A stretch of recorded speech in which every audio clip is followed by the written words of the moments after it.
చాలకయ చక్షుర్మిలితమేన తస్మై శ్రీ గురవే నమః. హరే కృష్ణ భక్తులందరికీ స్వాగతం.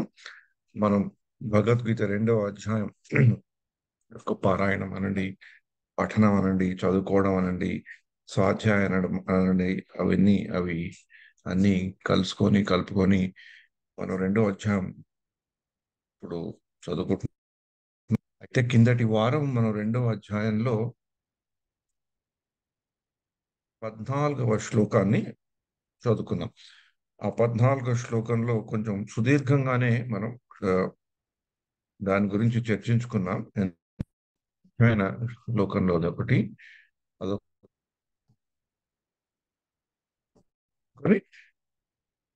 మనం ముందరికి వెళ్ళడానికి ప్రయత్నించాం. కనబడుతుందా మాతాజీ? మీకు కనబడుతుంది కదా? हरे कृष्ण। यस, हाँ हाँ, यस प्रभु। సో యా, 2 14వ పాయింట్ శ్లోకం. చదవమంటారా? యా, మాత్రా స్పర్శాస్తు కౌంతేయ శీతోష్ణ సుఖ దుఃఖదాః ఆగమాపాయినో నిత్యాః తాం స్థితిక్షస్వ భారత. హరే కృష్ణ. ఇది చదువుతారా? ఓకే. ఓ కౌంతేయ, తాత్కాలికములైనట్టి సుఖదుఖముల రాకయు కాలక్రమమున వాటి పోకయు శీత గ్రీష్మ కాలముల వంటివి. ఓ భరతవంశీయుడా,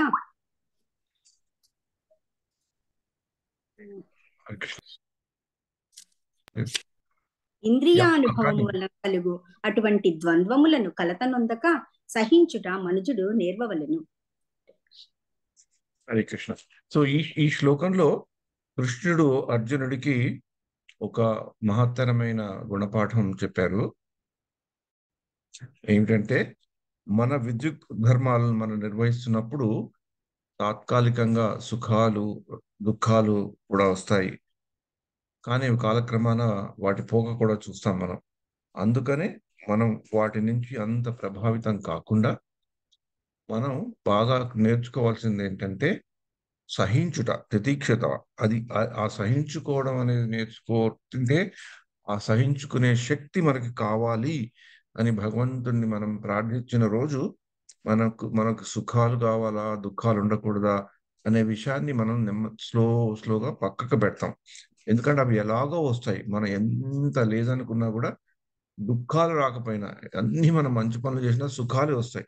సుఖాలు కూడా ఒక పరిమితి దాటిన సుఖాలు వస్తే వాటితో కూడా మనకి ప్రాబ్లం వస్తుంది.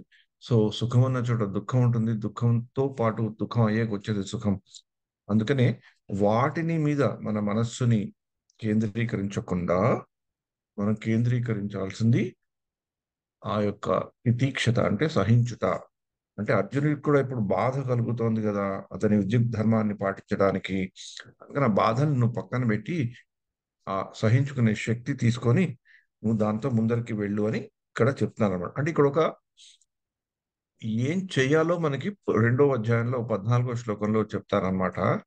ఈ 15వ శ్లోకంలో అది చేస్తే దాని పరిణామం ఏంటో కృష్ణుడు అర్జునుడికి చెప్తాడు. అంటే ఒకప్పుడు అది కూడా చెప్పాలి కదా, ఇలా చేస్తే ఇది వస్తుందంటే మనకి చేయడానికి కొంచెం ప్రేరణ కలుగుతుంది. బాగా చదువుకుంటే మంచి మార్కులు వస్తాయి, మంచి మార్కులు వస్తే నీకు నాన్నగారు ఏదో కంప్యూటరో ల్యాప్టాప్ కొనిస్తారు, నీకు మంచి సీట్ వస్తుంది, మంచి సీట్ వస్తే మంచి ఉద్యోగం వస్తుంది, అలా కూడా చెప్తారు కదా. అంటే మనకి మనకి జీవితంలో మన చుట్టూ ఉన్న వాళ్ళలో కూడా కిందటిసారి అనుకున్న మనం ఎలాంటి వాళ్ళని మనం చూసుకోవాలి. ఒకళ్ళు మనతో పాటు మన దుఃఖాలతో మనతో ఉంటూ మనకి మనని కొంచెం పరామర్శించి మనని కొంచెం సర్దుబాటు చేసే వాళ్ళు ఉంటే ఒకళ్ళైతే, మనకి దుఃఖాలు వచ్చి మనం ఎలా బాధపడుతున్నామో కూడా వాళ్ళు తలుచుకొని వాళ్ళు బాధపడుతూ మనకి ఒక కరుణ మనకి ఇచ్చి ఒక దిశానిర్దేశం ఇచ్చేవాళ్ళు ఒకళ్ళైతే, ఇంకొకళ్ళు మనకి ఈ కష్టాలు ఎందుకు వచ్చాయి, ముఖ్యంగా తప్పుడు పనుల వల్ల వచ్చే కష్టాలని వాళ్ళు కొంచెం ఛాలెంజ్ చేసి మనని ప్రేరేపింపజేసి మనని మనం తెలుసుకున్నట్లు చేసేవాళ్ళు కొందరు ఉంటారు. అలాంటి ఆ 3 రకాల మనుషులు కూడా ఉండాలి కదా. అలానే మనకి భగవద్గీతలో కృష్ణుడు నాయకత్వం అంటే లీడర్షిప్ అంటారు కదా ఇంగ్లీష్ లో, దాంట్లో కొన్ని పోకడలు బాగా కనబడతాయి. కొంతమంది నాయకులు ఎలా ఉంటారు, స్టిక్ నాయకులు అంటారు వాళ్ళని. అంటే ఇది చెయ్యాలి, కమాండింగ్ నాయకులు అనమాట. అలాంటి వాళ్ళని కూడా చూస్తున్నాం కదా, ఆఫీసుల్లో కూడా చూస్తుంటాం, మన మామూలుగా సత్సంగంలో కూడా చూస్తుంటాం, మన ఇళ్లలో కూడా చూస్తుంటాం. స్ట్రిక్ట్ గా ఉంటారు వాళ్ళు. ఆ స్ట్రిక్ట్నెస్ తో, ఆ కఠినంగా ఉండడంతో వాళ్ళకి భయపడి కూడా మనం పనులు చేస్తుంటాం. అరే వీటితో ఎందుకు పెట్టుకోవడం అని భయపడడం. స్ట్రిక్ట్ గా ఉంటారు అన్నమాట, కఠినంగా ఉంటారు, పరుషంగా ఉంటారు. అలాంటి నాయకులు ఉంటారు. కొంతమంది నాయకులు ఎలా ఉంటారు, వాళ్ళు నాయకుల్లాగానే కనిపించరు. మనతో పాటు పనిచేస్తూ, మనకి మంచి స్నేహితులుగా సఖాల కింద ఉండి, మనకి మనం బాగా ఇంకా పనిచేసేటట్లు మనకు ప్రోత్సహించి, మనకి చేదోడు వాదుడుగా ఉండేవాళ్ళు అలాంటి నాయకులు ఉంటారు. కొందరు నాయకులు ఎలా ఉంటారు, వాళ్ళ ప్రతిభని చూపెట్టుకొని, వాళ్ళ వాళ్ళ వాళ్ళ ప్రతిభతో మనకి తెలియజేసి, అమ్మ బాబోయ్! వీళ్ళు ఇంత గొప్పవాళ్ళా? అంటే మనకి ఇంత గొప్ప వాళ్ళతో పరిచయం ఉంది. ఇంత గొప్పవాళ్ళు మనకి ఏదో చెప్తున్నారు. వీళ్ళలాగా నేను కాకున్నా, వాళ్ళు చెప్పేది నేను పాటించాలి అనే మనకొక ప్రేరణ, స్ఫూర్తిని ఇచ్చే ఇచ్చే నాయకులు కొందరుంటారు. కొందరు నాయకులు ఏంటంటే, నువ్వు ఇది చేస్తే నీకిది దక్కుతుంది అంటారు. వాళ్ళని క్యారెట్ నాయకులంటారు. ఒకళ్ళు స్టిక్ నాయకులు, ఒకళ్ళు ఫ్రెండ్ నాయకులు, ఒకళ్ళు అంటే వైభవోపేతంగా ఉండే నాయకులు. ఇంకొకళ్ళు క్యారెట్ నాయకులు. క్యారెట్ అంటే మనకు క్యారెట్ చూపెడితే మనం దొరుకుతుందని మనం ముందరకెళ్తాం గదా! ఇలా భగవద్గీతలో కృష్ణుడు కూడా ఈ యొక్క అన్ని పొగడ్లు మనకి కనబడతాయి. కొన్ని చోట్ల చాలా స్ట్రిక్ట్‌గా ఉండి అర్జునుడికి ఇంకా ఏదైనా ఆప్షన్ ఇవ్వడన్నమాట. నువ్వు యుద్ధం చేయాలనే చెప్తారు. కొన్ని చోట్ల ఒక ఫ్రెండ్ లాగా ఉంటూ అలా కాదు నాన్న ఇలా చేయాలి, ఇలా చేయాలని చెప్పి మనకు కనబడతాయి. కొన్ని చోట్ల తన వైభవాన్ని చూపెట్టి, తన గొప్పతనాన్ని చూపెట్టి, అర్జునుడిని కొంచెం బెదిరించి, భయపట్టించేలాగా చేసి, తను ఎవరో అర్జునుడికి చూపెట్టి చెప్పేవి మనకి 10వ అధ్యాయం, 11వ అధ్యాయంలో బాగా కనబడతాయి. కొన్ని చోట్ల ఇది చేస్తే నీకు ఇది దొరుకుతుంది అని చెప్పే క్యారెట్ నాయకుడు కూడా ఉంటాడు. అంటే ఈ 4 విధాల నాయకుళ్ళు కృష్ణుడు అర్జునుడికి చూపెడతాడు. అంటే మనం గూడా ఒకప్పుడు మన జీవితాల్లో కూడా చూసుకుంటే మనం గూడా చిన్న పిల్లలతో వ్యవహరించేటప్పుడు ఈ 4 పొగడ్లు మనం గూడా అప్పుడప్పుడు చూపెడుతుంటాం సందర్భ అనుసారంగా. ఒకప్పుడు ఇది చేస్తే ఇది ఇస్తానురా నాయనా అని చెప్తాం. ఒకప్పుడు ఇది చేయాలి లేకుంటే తప్పదని వాళ్ళని బెదిరిస్తాం. అలా ఒకప్పుడు వాళ్ళతో స్నేహంగా ఉంటాం. బట్ ముఖ్యంగా పిల్లలు కొంచెం పెద్దవాళ్ళయ్యాక 16, 17 వచ్చాక వాళ్ళతో స్ట్రిక్ట్‌గా ఉండడం కంటే ఒక ఫ్రెండ్ లాగా ఉండడానికి ప్రయత్నిస్తాం. ఇలాగ ఇక్కడ కృష్ణుడు ఏం చేస్తున్నాడు? క్యారెట్ నాయకుడిలాగా బిహేవ్ చేస్తున్నాడు. ఆ క్యారెట్ ఇస్తున్నాడన్నమాట. ముందర చెప్పాడు ఇది క్యారెట్ అని. ఇది చేస్తే ఏమొస్తుందనేది పరిణామం ఇక్కడ చెప్తున్నాడు. మాతాజీ చదువుతారా? ఇది ఈ ఈ ఈ ఒక్క పోకడ దీంట్లో బాగా కనిపిస్తుంది. అంటే ఇది చేస్తే ఇది వస్తుంది అని క్లియర్‌గా చెప్తున్నాడన్నమాట. యాహ్! కరెక్ట్. యం హి న వ్యథయంత్యేతే పురుషం పురుషర్షభ సమదుఃఖ సుఖం ధీరం సోమృతత్వాయ కల్పతే. ఓ మానవ శ్రేష్ఠుడా, సుఖ దుఃఖములచే కలతనొందక ఆ రెండింటి యందును ధీరుడై నిలుచువాడు నిక్కముగా మోక్షమునకు అర్హుడై ఉన్నాడు. హరే కృష్ణ. అంటే ఈ సుఖ దుఃఖాలను కలతనందుకు రెండింటికి ధీరుడై నిల్చున్నాడు. నిక్కముగా మోక్షానికి అర్హుడై ఉన్నాడు. అంటే అర్జునుడికి అక్కడ హ్మ్, నీకు ఇది చేస్తే నీకు మోక్ష ప్రాప్తి వస్తుంది అని చెప్తున్నాడు. మోక్షం అంటే దాన్ని చాలా విధాలుగా చాలా మంది ఆచార్యులు చాలా విపులంగా, వివరంగా చెప్పారు. కానీ ఇక్కడ మోక్షం అనేది ఏంటంటే నీకు ఆ దుఃఖాల నుంచి నువ్వు బయటపడతావు. ఈ భవబంధాల నుంచి దేని గురించి అయితే నువ్వు భయపడుతున్నావో వాటి నుంచి నీకు విముక్తి అనేది కలుగుతుంది. నువ్వు దానికి అర్హుడు అయితావు అని అర్జునుడికి చెప్తున్నాడన్నమాట. అంటే మాత్రా స్పర్శాస్తు కౌంతే అనే శ్లోకం మనం పాటిస్తే అంటే మనలో సహనశీలత అనేది పెరిగితే మనకు కూడా ఒక మోక్ష మార్గం అనేది కనబడుతుంది. అలా మోక్ష మార్గం కనబడాలంటే మన ఈ తాత్కాలికమైన సుఖ దుఃఖాల నుంచి కొంచెం పైకి వెళ్ళి ఆలోచించాలి అని మనకి కూడా ఆ యొక్క దిశానిర్దేశం ఈ శ్లోకం ద్వారా కలుగుతుంది. తర్వాత one second, one second, one second.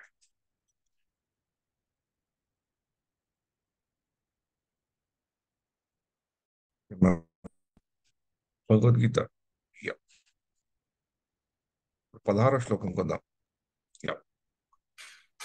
నాసతో విద్యతే భావో నా భావో విద్యతే సతః ఉభయోరపి దృష్టోంతః త్వనయోస్తత్వదర్శిభిః.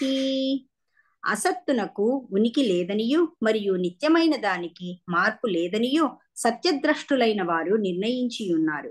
ఈ రెండింటి తత్వమును బాగుగా అధ్యయనమును చేసి వారి విషయమును ధృవీకరించిరి. ఇక్కడ అసత్తునకు అంటే భౌతిక దేహానికి, శరీరానికి ఉనికి లేదనియు మరియు నిత్యమైన దానికి ఆత్మకి మార్పు లేదని సత్య ద్రష్టులైన వారు అంటే పెద్దవాళ్ళు ఎవరో బాగా సత్యాన్ని తెలుసుకున్న వాళ్ళు నిర్ణయించారు. అంటే అర్జునుడికి మళ్ళీ అలా చెప్తూ, నేను చెప్తుంటే తను వింటాడో వినడో, నన్ను ఒక బావ కింద చూసుకుంటాడో, ఇంతకుముందు కృష్ణుని గురువు కింద మనిషి అర్జునుడు స్వీకరించినా మళ్ళీ కృష్ణుడికి ఎక్కడో డౌట్ వచ్చినట్లు, నేను నేను చెప్పానని చెప్తే ఇతను ఈయన వింటారో లేదో, అందుకని పెద్దవాళ్ళు సత్యద్రష్టులైన వాళ్ళు చెప్పారు నాయన, అందుకని నువ్వు విను అని. అంటే ఈ యొక్క శ్లోకంలో ఇంపార్టెన్స్ ఏంటి అంటే, మొట్టమొదటిసారిగా ముఖ్యంగా డైరెక్ట్ గా ప్రత్యక్షంగా డైరెక్ట్ గా దేహానికి ఆత్మకి ఉండే భేదం కృష్ణుడు అర్జునుడికి ప్రవేశపెడుతున్నాడు. అంటే రెండవ అధ్యాయం భగవద్గీత, రెండవ అధ్యాయం సాంఖ్య యోగం అని కూడా చెప్తారనమాట. ఈ రెండో అధ్యాయాన్ని సాంఖ్య యోగం కింద కూడా కొందరు పెద్దలు చెప్తారు. కొంతమంది భగవద్గీత సారం ఉన్న అధ్యాయం కింద కూడా చెప్తారు. అంటే ఆ సాంఖ్య యోగానికి సంబంధించిన విషయాలు ఈ శ్లోకం నుంచి మనకి కొన్ని శ్లోకాల వరకు కనబడతాయి. ఈ ఇన్ని శ్లోకాల్లోనూ మనకి ఆత్మ యొక్క లక్షణాలు మనకు కనబడతాయి. అంటే ఏంటి? ఆత్మ గురించి మనకు ఒక మంచి పరిజ్ఞానం కలుగుతుంది. అంటే కృష్ణుడు అర్జునుడికి ముఖ్యంగా జ్ఞాన బోధలో, భగవద్గీత అనే జ్ఞాన యోగ మార్గంలో ఈ సాంఖ్య యోగం గురించి చెప్పడం జరిగింది. ఎందుకంటే అది ముఖ్యంగా అర్జునుడికి ఈ దేహము శరీరము అన్న భేదం కనబడితే, అర్జునుడు తెలుసుకోగలిగితే, అప్పుడు అర్జునుడికి మళ్ళీ తన స్వధర్మం ఎలా పాటించాలో తెలుస్తుందన్న ఉద్దేశంతో కృష్ణుడు అర్జునుడికి గీత బోధలో మొత్తం ఈ యొక్క జ్ఞానాన్ని ముందరికి పెడతారు. అంటే సాంఖ్య పదం మనం ఇంతకు పూర్వం కపిల గీతంలో కూడా చదువుకున్నాం. సాంఖ్య యోగం గురించి కూడా వస్తుంది. మామూలుగా సాంఖ్య అనే పదం ఇంగ్లీష్ లో చెప్పుకోవాలంటే ఎనాలిటికల్ స్టడీ. ఏదో ఒక విషయాన్ని కొంత మాత్రమే అర్థం చేసుకోకుండా పూర్తిగా అర్థం చేసుకొని దాని విషయాలు దాని మీద తర్జన భర్జన చేసి అటు ఇటు తిప్పి వెనక సైడ్ నుంచి ముందర సైడ్ నుంచి పైనుంచి కింద నుంచి చూసి దాని గురించి ఇంకా బాగా తెలుసుకోవాలని చూస్తాం కదా, దాన్ని రీసెర్చ్ అని కూడా ఇంగ్లీష్లో అంటారు. ఇప్పుడు మామూలుగా గ్రాడ్యుయేషన్, డిగ్రీ అయ్యాక, పోస్ట్ గ్రాడ్యుయేషన్ అయ్యాక కొంతమంది రీసెర్చ్ అని వెళ్తుంటారు కదా, పిహెచ్డి. వాళ్ళు చేసేది అదే. ఒక విషయాన్ని తీసుకొని దాన్ని బాగా పరిశీలనతో బాగా డీప్గా వెళ్ళి వాళ్ళు దాంట్లో ఉండే నిగూఢ సత్యాన్ని కానీ ఏదో కొత్త విషయాలు కానీ మనకి చెప్తుంటారు. కానీ సాంఖ్యం అంటే బేసికల్ గా బాగా క్లియర్ గా అర్థమైనట్లు ఏ విషయాన్నైనా చెప్పగలిగే స్థితిని సాంఖ్యం అంటారు. ఇక్కడ ఆత్మ దేహం యొక్క సాంఖ్య స్థితిని దాన్ని కృష్ణుడు అర్జునుడికి పరిచయం చేస్తున్నాడు అన్నమాట. అందుకని ఈ యొక్క కొన్ని శ్లోకాల్లో కేవలం ఇదే వస్తుంది, ఆత్మ దేహం అని వస్తుంది. అందుకని వీటిని మనం కరెక్ట్ గా వింటే, అర్థం చేసుకుంటే, మనకి కూడా ఈ ఆత్మ అంటే ఏంటో, శరీరం అంటే ఏంటో మళ్ళీ ఇంకొకసారి మనకి తెలిసినా కూడా మళ్ళీ మనం పునఃస్మరణ చేసుకోవచ్చు. ఎందుకు మనం దీని గురించి మళ్ళీ మళ్ళీ సార్లు చదువుకోవాలి అంటే, మనం మళ్ళీ మళ్ళీ సార్లు ఇది మర్చిపోతూ ఉంటాం. మనం ఎందుకంటే మనం ఈ భౌతిక జీవితంలో ఈ ఈ యొక్క ఇంద్రియాలకి, త్రిగుణాలకి బద్ధింపబడిన వాళ్ళం గనక మళ్ళీ మళ్ళీ మనం మన శరీరమే అనుకుంటాం అన్నమాట. అందుకనే శ్రీల ప్రభుపాదుల వారు కూడా తమ తొలి వ్యాసాల్లో, అంతర్జాతీయ కృష్ణ భావనామృతంలో శ్రీల ప్రభుపాదుల వారు రికార్డెడ్ ప్రవచనాల్లో ముఖ్యంగా ఈ యొక్క విషయాన్ని చాలా చాలా సార్లు చెప్పారు. You are not this body, you are spirit soul. You are not this body, you are spiritual soul. అంటే ఒకసారి కొంతమంది భక్తులకి డౌట్ వచ్చి అడిగారు అనమాట, మీరు మళ్ళీ మళ్ళీ మళ్ళీ మళ్ళీ అదే ఎందుకు చెప్తున్నారు? అప్పుడు శ్రీల ప్రభుపాద వారు ఏం చెప్పారంటే, మీరు మళ్ళీ అదే మర్చిపోతున్నారు కనుక నేను మళ్ళీ మళ్ళీ అదే చెప్పాల్సి వస్తుంది. అది ఇప్పుడు మనకున్న స్థితి కూడా అదే అనమాట. మనకు అది తెలిసినా మనం మర్చిపోతుంటాం.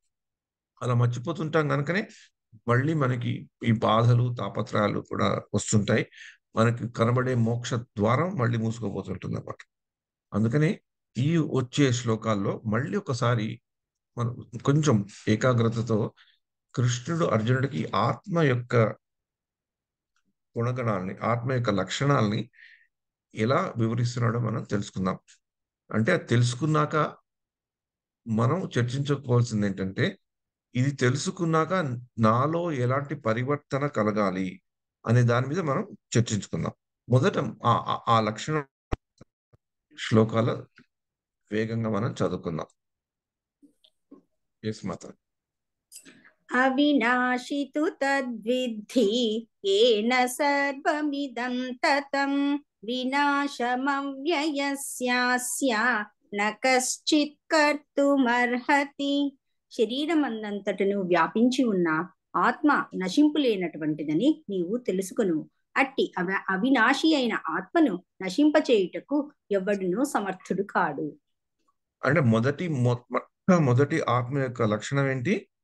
శరీరం అంతటా వ్యాపించి ఉంటుందట, దానికి నాశనం లేదట, దానిని ఎవ్వరూ చేయరట. అంటే మూడు తెలుస్తాయి మనకి. శరీరం అంతా వ్యాపించి ఉన్నది, నాశనం లేనిది, దాన్ని నశింపజేయడానికి ఎవరికి ఆ సామర్థ్యత లేదు. అది అయితే ఆత్మ యొక్క ఇప్పుడైతే ఇంకొన్ని గుణగణాలు మళ్ళీ మనకి చెప్తారు. 1 సెకండ్ మాతాజీ. Yeah, 1 second. అంతవంత ఇమే దేహా నిత్యస్యోక్త శరీరిణః అనాశినో ప్రమేయస్య తస్మాత్యుజ్యస్వ భారత. అవినాశీను అపరిమితుడును నిత్యుడును అగు జీవుని దేహము తప్పక నశించియే తీరును. కావున ఓ భరతవంశీయుడా, నీవు యుద్ధము చేయుము.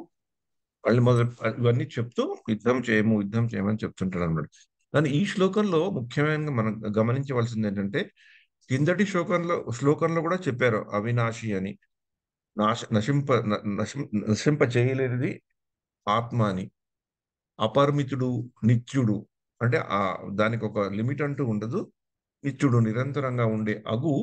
ఇక్కడ ముఖ్యమైన పదం ఏంటంటే, జీవుని దేహము తప్పగా నశించియే తీరును. అంటే ఇక్కడ ఏంటంటే జీవుని దేహము అన్నారు. అది మనం బాగా గుర్తుపెట్టుకోవాలి.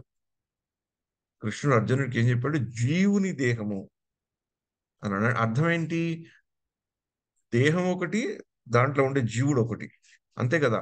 ఇప్పుడు ఇది నా కంప్యూటర్ అంటే కంప్యూటర్ నేను కాదు కదా. ఇది నా కంప్యూటర్ అని నేను చెప్పుకుంటే నేను కాదు ఆ కంప్యూటర్ని. అలాగే జీవుని దేహము అంటే జీవుడికి ఒక దేహం ఉందన్నమాట. ఇప్పుడు ఆ దేహం పోతుంది కానీ జీవుడు మటుకు నిత్యంగానే ఉంటాడు. ఆ జీవుడే ఆత్మ అని ఇక్కడ మనకి బాగా తెలుసు. అంటే ఆత్మకి జీవుడికి ఉండేది ఈ యొక్క డిఫరెన్స్ బాగా తెలుసు. అంటే మామూలుగా కూడా దీని గురించి ఎక్స్ప్లెయిన్ చేసేటప్పుడు ఇలా చెప్తారు అన్నమాట. ఇది ఏంటి అంటే ఏం చెప్తారు? నేను నా చెయ్యి అని చెప్తాను, ఇవేంటంటే నా కళ్ళు అని చెప్తాను, ఇవేంటంటే నా చెవి అని చెప్తాను, ఇదేంటంటే నా తల అని చెప్తాను. కానీ మరి నేనెవరు అంటే నాకే తెలీదు, అంతే కదా.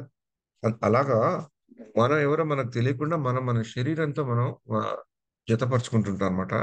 అందుకని జీవుని దేహము, దేహం జీవుడు కాదు, జీవుని యొక్క దేహం. జీవుడికి దేహం ఉంది, ఇప్పుడు ఆ దేహం పోతుంది కానీ జీవుడు మటుకు ఉంటాడు అని ఇంకొక ఆత్మకి ఈ శరీరానికి ఉండే సంబంధం చెప్తారు. తర్వాత చూడండి ఏం చెప్తారు.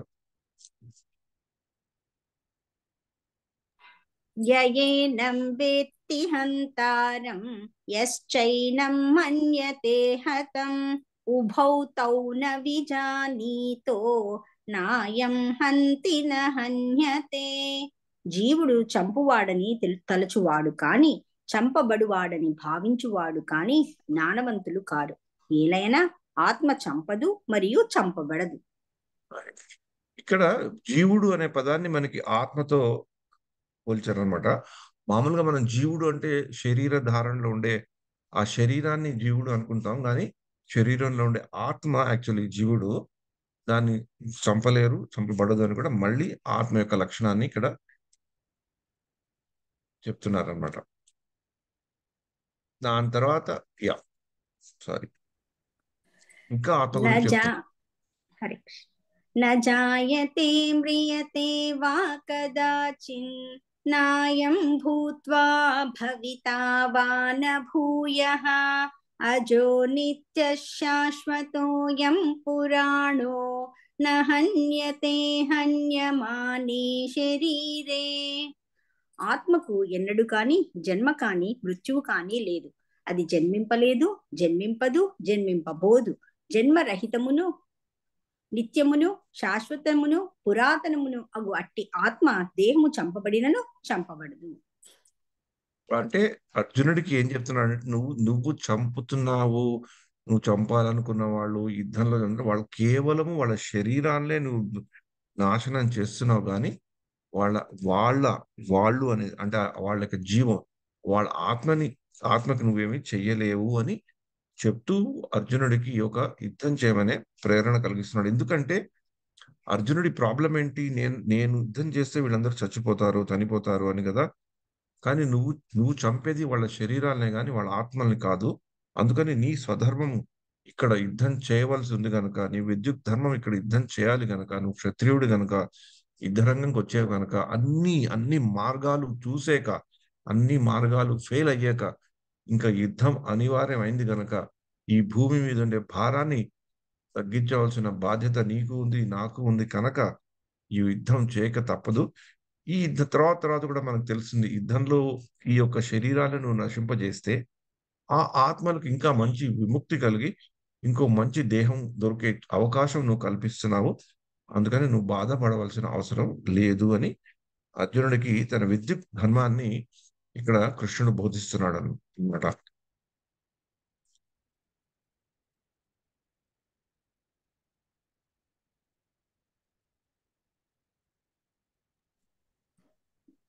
వేదా వినాశినం నిత్యం యయేనమజమవ్యయం కథం స పురుష పార్థ కం ఘాతయతి హంతికం. ఓ పార్థ, ఆత్మ నాశనము లేనిదనియు నిత్యమైనదనియు పుట్టుక లేనిదనియు అవ్యయమైనదనియు తెలిసిన వాడు ఎవ్వరినేని ఎట్లు చంపును లేదా చంపించును? ఇంకా మళ్ళీ ఆత్మ గురించి ఒక నిత్యమైనది, పుట్టుక లేదని, అవ్యయమైనదని ఇంకో కొన్ని క్యారెక్టరిస్టిక్స్ చెప్తున్నారు. తర్వాత ఏం చెప్తున్నారు? ఒక ఎగ్జాంపుల్ చెప్తున్నారు. ఇలా భగవద్గీతలో మనకి కొన్ని కొన్ని ఒక ముఖ్యమైన విషయాలు చెప్పినప్పుడు రెండు రకాల వాటితో కృష్ణుడు ఎండ్ చేస్తారనమాట. ఒకప్పుడు ఎగ్జాంపుల్ ఇస్తారు, కొన్ని చోట్ల ఎగ్జాంపుల్ ఇచ్చాక విషయాన్ని చెప్తారు, కొన్ని చోట్ల విషయం చెప్పాక ఎగ్జాంపుల్ చెప్తారు, కొన్ని చోట్ల ఇది తెలుసుకున్న పెద్దలు ఇలా చేశారని కూడా చెప్తారు. అంటే అర్జునుడు ఇంకో విధంగా చెప్పడం, నేనే చెప్తున్నట్లని కాకుండా ఇలా చేసిన ఇలా ఇది అర్థం చేసుకున్న పెద్దలు ఇలా చేశారు అని. మనకి 3వ అధ్యాయంలో జనకుడు గురించి, జనకుడు తన విద్యుత్ ధర్మాన్ని ఎలా చేశారో కర్మయోగంలో చెప్తూ కృష్ణుడు అర్జునుడికి అలా చెప్తారు. ఇక్కడ ఏం చెప్తున్నారు? ఒక చిన్న ఉదాహరణతో చెప్తున్నారు. ఎందుకంటే మిగతా వాళ్ళకు కూడా అర్థమయ్యేటట్లు, అర్జునుడికి కూడా అర్థమయ్యేటట్లు చెప్తున్నారు అన్నమాట. వాసాంసి జీర్ణాని యథా విహాయ నవాని గృహ్ణాతి నరోపరాణి తథా శరీరాణి విహాయ జీర్ణాని అన్యాని సంయాతి నవాని దేహి. మనుజుడు పాత వస్త్రములను త్యజించి నూతన వస్త్రములను ధరించు రీతి ఆత్మ జీర్ణమైన దేహములను త్యజించి నూతన దేహములను పొందుచున్నది. హరే కృష్ణ. ఈ శ్లోకాన్ని చెప్పినప్పుడు ఇది చాలా ఉదాహరణ భరితమైన శ్లోకము. అంటే ఈ శరీరము ఆత్మ గురించి చెప్తూ ఇక్కడ ముఖ్యంగా శరీరం గురించి చెప్తున్నారు. ఆ మనుషుడు ఎలాగైతే పాత వస్త్రాలను త్యజించి కొత్త వస్త్రాలు ధరించు రీతిన ఆత్మ కూడా జీర్ణమైన శరీరాలను వెళ్ళి నూతన దేహాలను పొందుతుంది గనక ఆత్మ ఎప్పుడు నిరంతరంగానే ఉంటూ అని చెప్తున్నారు. దీన్ని ఈ యొక్క శ్లోకాన్ని పెద్దలు వర్ణించినప్పుడు మనకి దీంట్లోంచి ఒక మంచి పాఠం కూడా నేర్పుతారు. అంటే మనం మామూలుగా కూడా మన జీవితాల్లో కూడా చిన్నప్పటి నుంచి ఇప్పటి వరకు చూసుకుంటున్నాం కదా.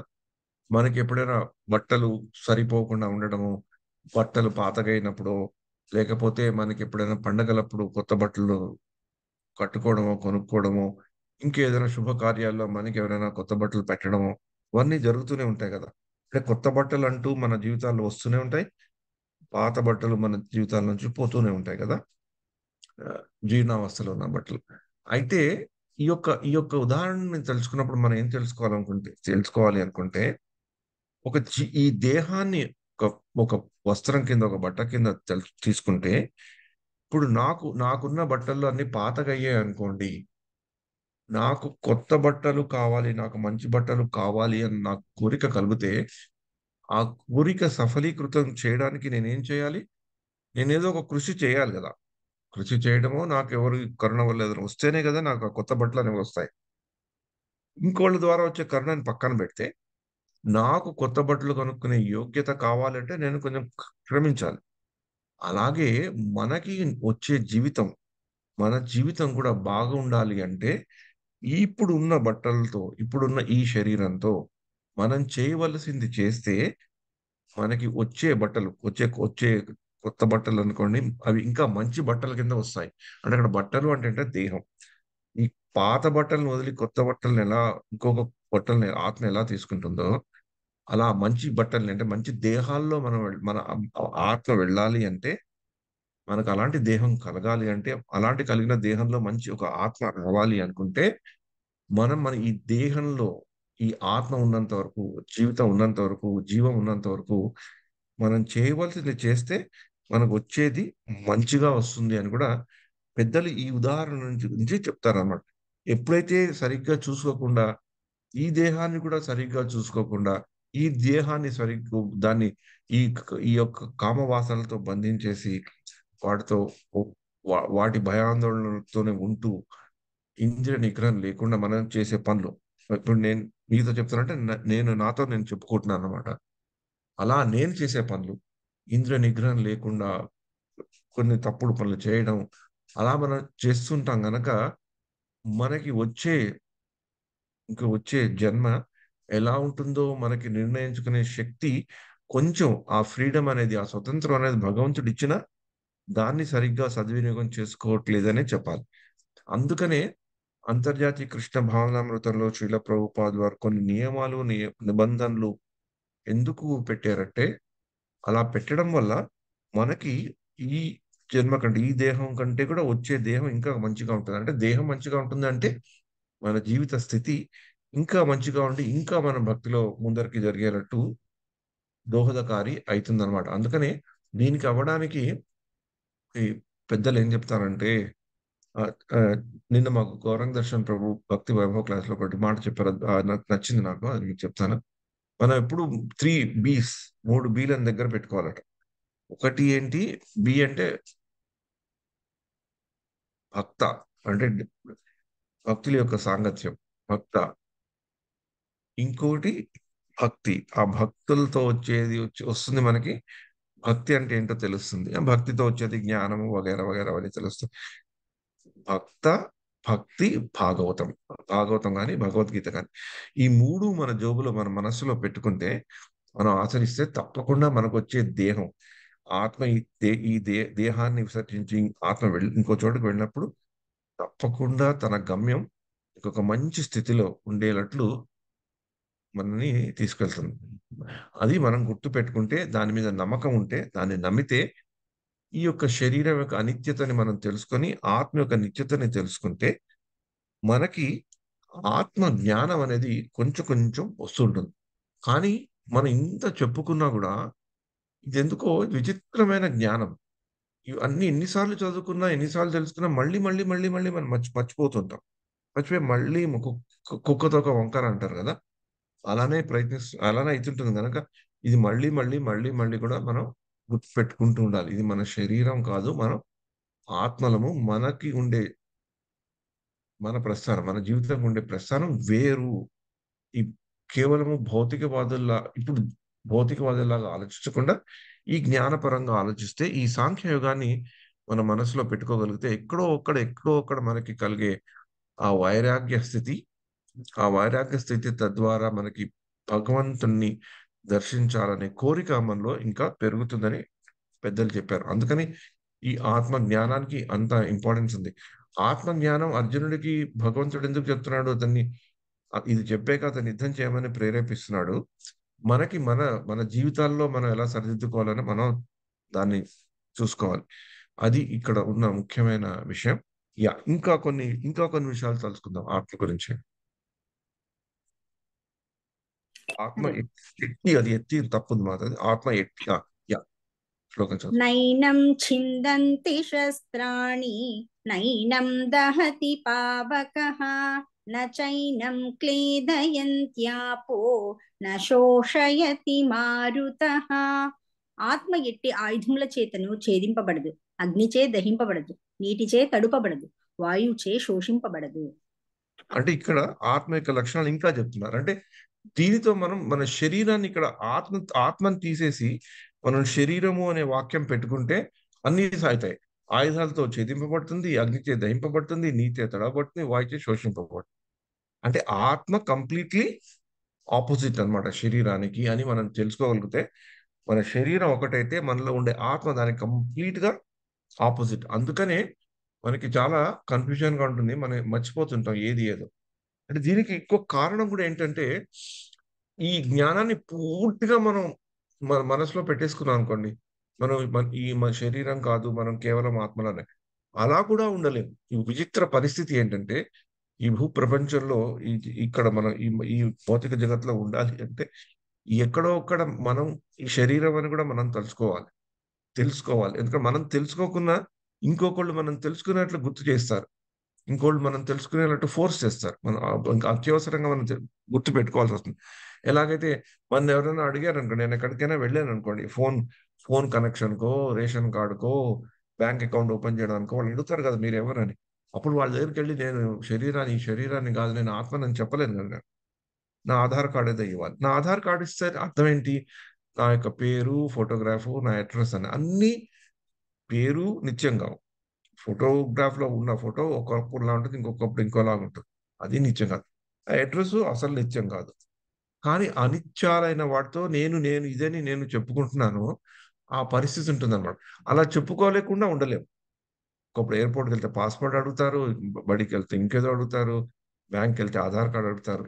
సో ఈ భౌతిక జగత్తులో మనం ఉండడానికి మనం ఈ దేహంతో కట్టబడి ఉన్న గుర్తులు ఉంటాయే, అవి మనం చనిపోయే వరకు మనం ఉంచుకోవాల్సి వస్తుంది. అక్కడ వస్తుంది ప్రాబ్లం.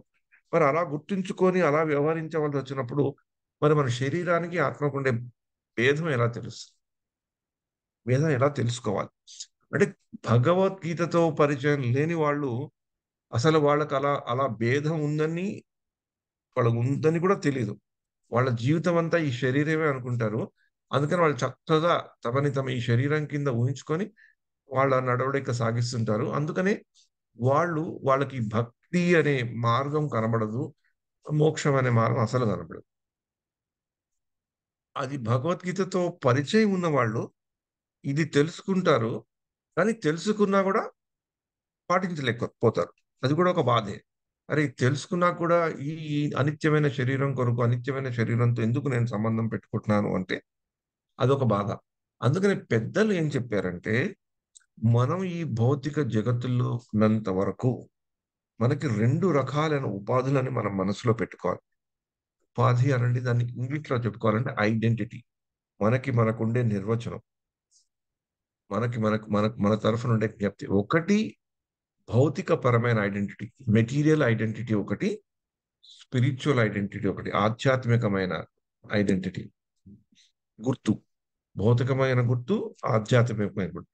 ఎక్కడైతే భౌతికమైన గుర్తుని మనం వాడుకోవాలో ఈ జీవితంలో మామూలుగా మనం బతకాలి అంటే మనం చేయవలసిన పనులు ఆ భౌతికమైన గుర్తుతో చేసుకుంటూ, దాని వెనకాల దాని భౌతికమైన గుర్తుని నడిపించేది, ఆ భౌతికమైన గుర్తుకి ఒక శ్వాస, ఒక జీవం ఇచ్చేది ఈ ఆధ్యాత్మికమైన గుర్తు అని మనం గుర్తు పెట్టుకుంటే, మనం మన జీవితాల్లో ఈ రెండింటినీ గుర్తుంచుకుంటూ, ఈ రెండింటిని ఉపయోగించుకుంటూ ముందరకు వెళ్ళచ్చు.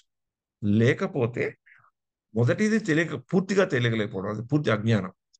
రెండవది ఆ జ్ఞానం తెలిసినా కూడా కన్ఫ్యూజ్ అయిపోతూ మళ్ళీ మన కష్టాలు తెచ్చుకోవడం. కానీ ఆ జ్ఞానంతో వాటి యొక్క భేదం గురించి తెలుసుకొని ఈ భౌతికమైన సంపర్కము, భౌతికమైన గుర్తు కూడా మనకి జీవితంలో మనం మామూలుగా జీవితంలో ఒక భర్తగానో, భార్య కిందనో, అమ్మగానో, నాన్నగానో, తమ్ముడుగానో, తండ్రిగానో, ఉద్యోగిగానో, వ్యాపారవేత్తగానో, ఏ ఏ విద్యుత్ ధర్మాలున్నా ఈ భౌతికమైన గుర్తుని మనం ఛేదించలేం. కానీ దాని యొక్క అనిత్యతని తెలుసుకుని ఆ భౌతిక గుర్తుకి ఆ భౌతిక ఆ గుర్తులో ఉండే ప్రాణాన్ని, జీవాన్ని మనం ఒక ఆత్మ కింద తెలుసుకుంటే, అది నిత్యం అని తెలుసుకుంటే అప్పుడు మనం చేసేవి పరిపూర్ణమైన జ్ఞానంతో చేయగలుగుతాం అన్నమాట. అప్పుడు మనకు ఉండే కరెక్ట్ అయిన వైరాగ్యం ఉంటుంది. ఆ వైరాగ్యాన్ని బ్యాలెన్స్డ్ గా మన జీవితాల్లో ఎలా నిర్వర్తించుకోవాలో కూడా ఉంటుందన్నమాట. అది మనకి నిన్న మాకు మా భక్తి వైభవ క్లాస్‌లో కుంతి స్తుతిలో కూడా గౌరవనీయ ప్రభు దాన్ని చక్కగా చెప్పారు. కుంతీదేవి అంత భగవంతుడు కుంతి స్తుతి మీరందరూ చదువుకునే ఉంటారు కదా! భగవంతుడు హస్తినాపురం నుంచి ద్వారకకు వెళ్ళే ప్రయత్నంలో కురుక్షేత్ర యుద్ధం అయ్యాక కుంతీదేవి వచ్చి భగవంతుడిని వేడుకుంటుంది. "నువ్వు వెళ్ళకు, మా దగ్గరే ఉండు. ఇన్నాళ్ళు నువ్వున్నావు.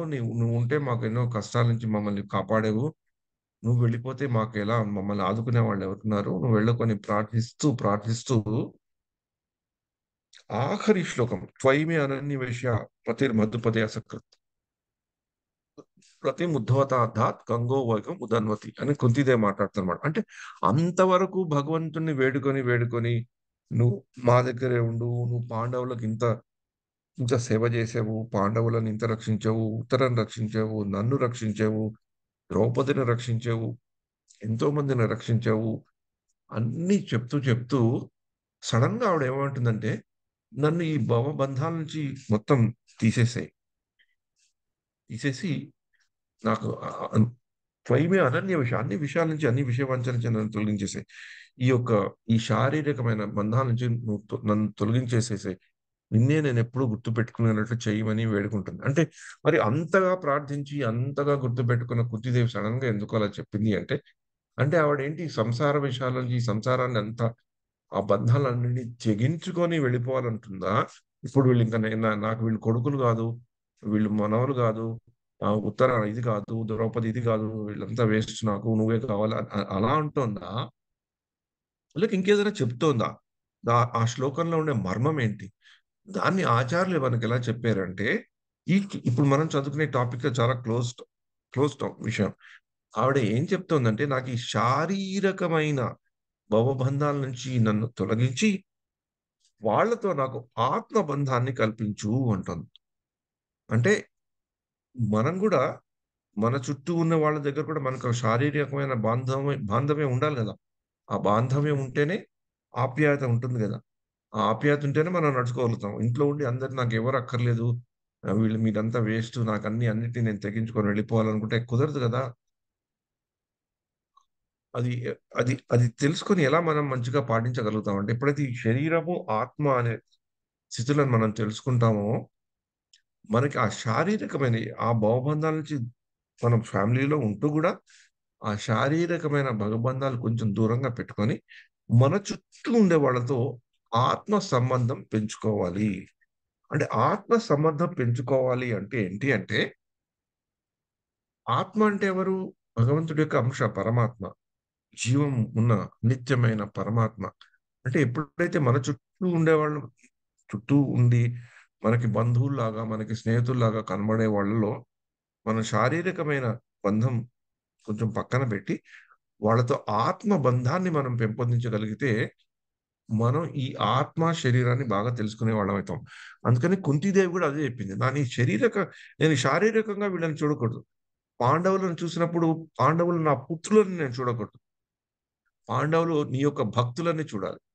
ద్రౌపదిని చూసినప్పుడు నీ యొక్క పరమ భక్తురాలని చూపెట్టాలి. కష్టాలున్నప్పుడు ఆవిడ ఎవ్వరిని కోరకుండా నిన్నే అడిగింది. నన్ను నేను చూసుకున్నప్పుడు గూడా నీతో భక్తి చేయడానికి నేను ప్రయత్నించాను. ఉత్తరాన్ని చూస్తే గూడా మహాభక్తురాలు. నీ దగ్గరికి డైరెక్ట్‌గా వచ్చింది కష్టాల్లో ఉన్నప్పుడు.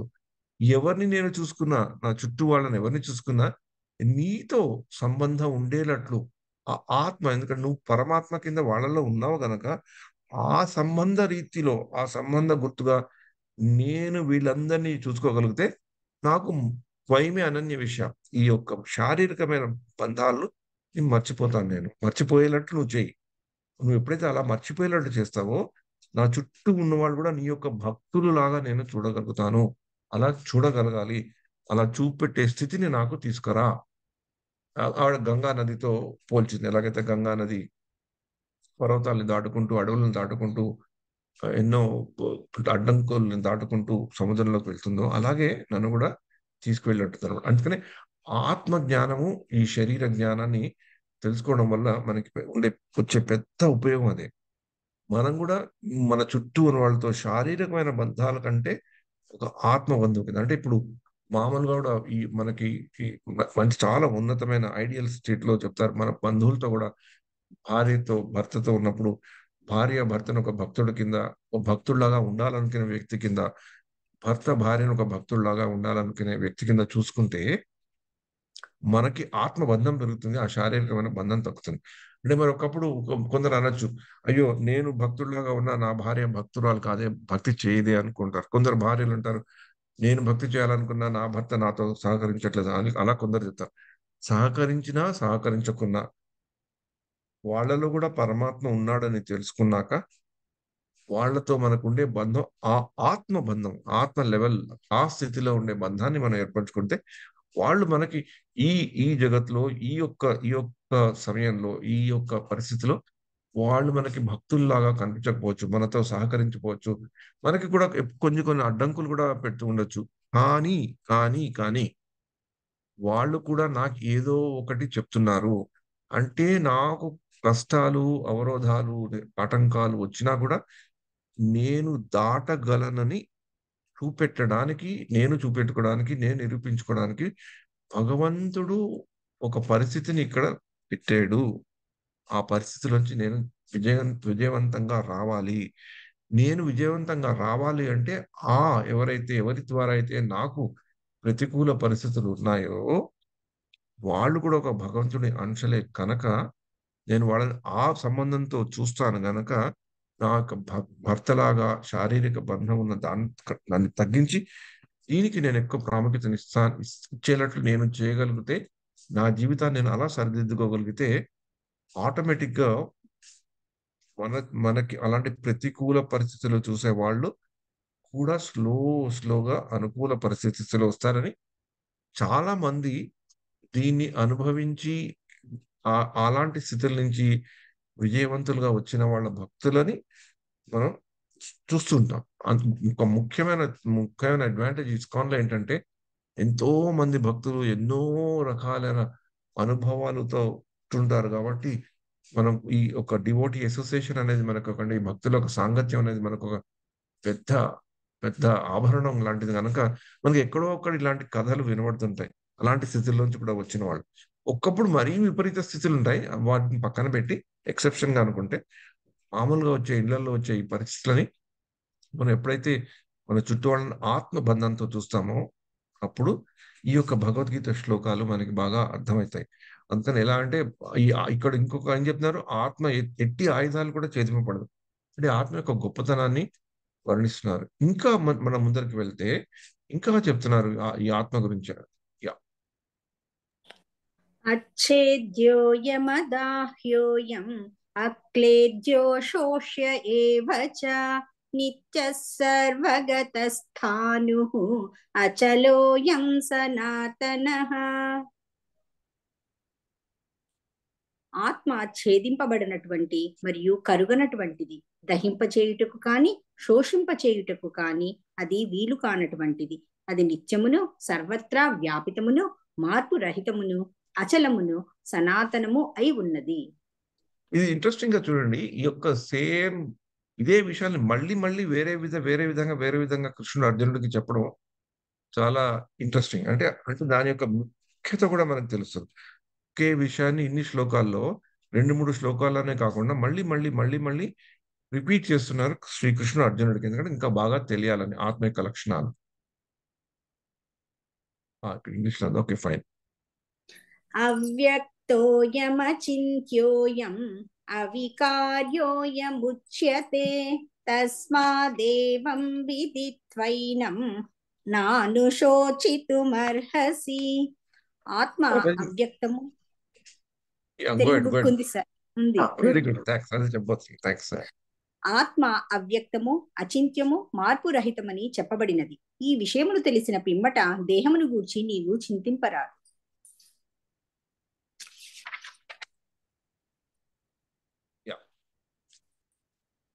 చదవనా ప్రభుజీ ఇది కూడా? అథ చైనం నిత్యజాతం నిత్యం వా మన్యసే మృతం తథాపి త్వం మహాబాహో నైనం శోచితుమర్హసి. ఓ ఇక్కడ మహాబాహో, గో ఎడ్ మాతాజీ. ఓ మహాబాహో, ఒకవేళ నీది ఆత్మ ఎల్లప్పుడూ నువ్వు పుట్టుచు మరణించునని తలచినను దుఃఖించుటకు ఎట్టి కారణము లేదు. అది ఇవి నువ్వు నమ్మకున్నా కూడా పర్వాలేదు, కానీ నువ్వు మటుకు దుఃఖించవలసిన అవసరం లేదని ఇక్కడ కృష్ణుడు అర్జునుడు చెప్పడం అయింది. యా, తర్వాత మళ్ళీ ఇంకొక ఉదాహరణ చెప్తున్నారు. జాతస్య హి ధ్రువో మృత్యుః ధ్రువం జన్మ మృతస్య చ తస్మాదపరిహార్యేర్థే నత్వం శోచితుమర్హసి.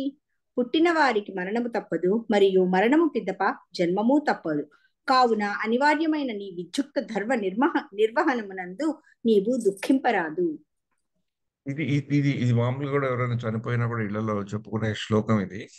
ఇది చాలా అంటే ఇది దాని అంటారా, మామూలుగా అందరికి తెట్ట తేలుగా అనిపించే సత్యం. అది తెలిసినా కూడా ఒకప్పుడు ఈ మరణం అనే మాట వచ్చేసరికి మనకి ఎన్నో జ్ఞాపకాలు గుర్తులు వస్తాయి. మామూలుగా చనిపోవడం ఒకటి, అకాల మరణాలు చూసిన వాళ్ళు ఈ మరణం అనే శబ్దం రాగానే కొంచెం ఎమోషనల్ గా గుండె భారంగా అవుతుంది. కానీ మన జీవితంలో మనం బాగా గుర్తు పెట్టుకోవాల్సింది ఏంటంటే, ఈ భౌతిక జగత్తు కృష్ణుడు సృష్టించిందే అలాగా. ఎందుకు అలా సృష్టించాడు అనేది దాని గురించి మనం తర్కించలేము. ఆయన సృష్టించిందే దుఃఖాలయం అశాశ్వతం. అశాశ్వతంగానే సృష్టించాడు. అంటే ప్రతి దానికి, ప్రతి ఒక్క వస్తువుకి, ప్రతి ఒక్క శరీరానికి ఎక్స్పైరీ డేట్ అనేది ఉంటుంది. ఎలాగైతే మనం షాపులో సామాన్ కొనుక్కున్నప్పుడు ఎక్స్పైరీ డేట్ ఎలా ఉంటుందో, అలానే ప్రతి ఒక్క దానికి, ప్రతి ఒక్క విషయానికి కూడా ఉంటుంది. అందుకని ఎప్పుడైనా అంటే ఇది చెప్పడం చాలా సులభం.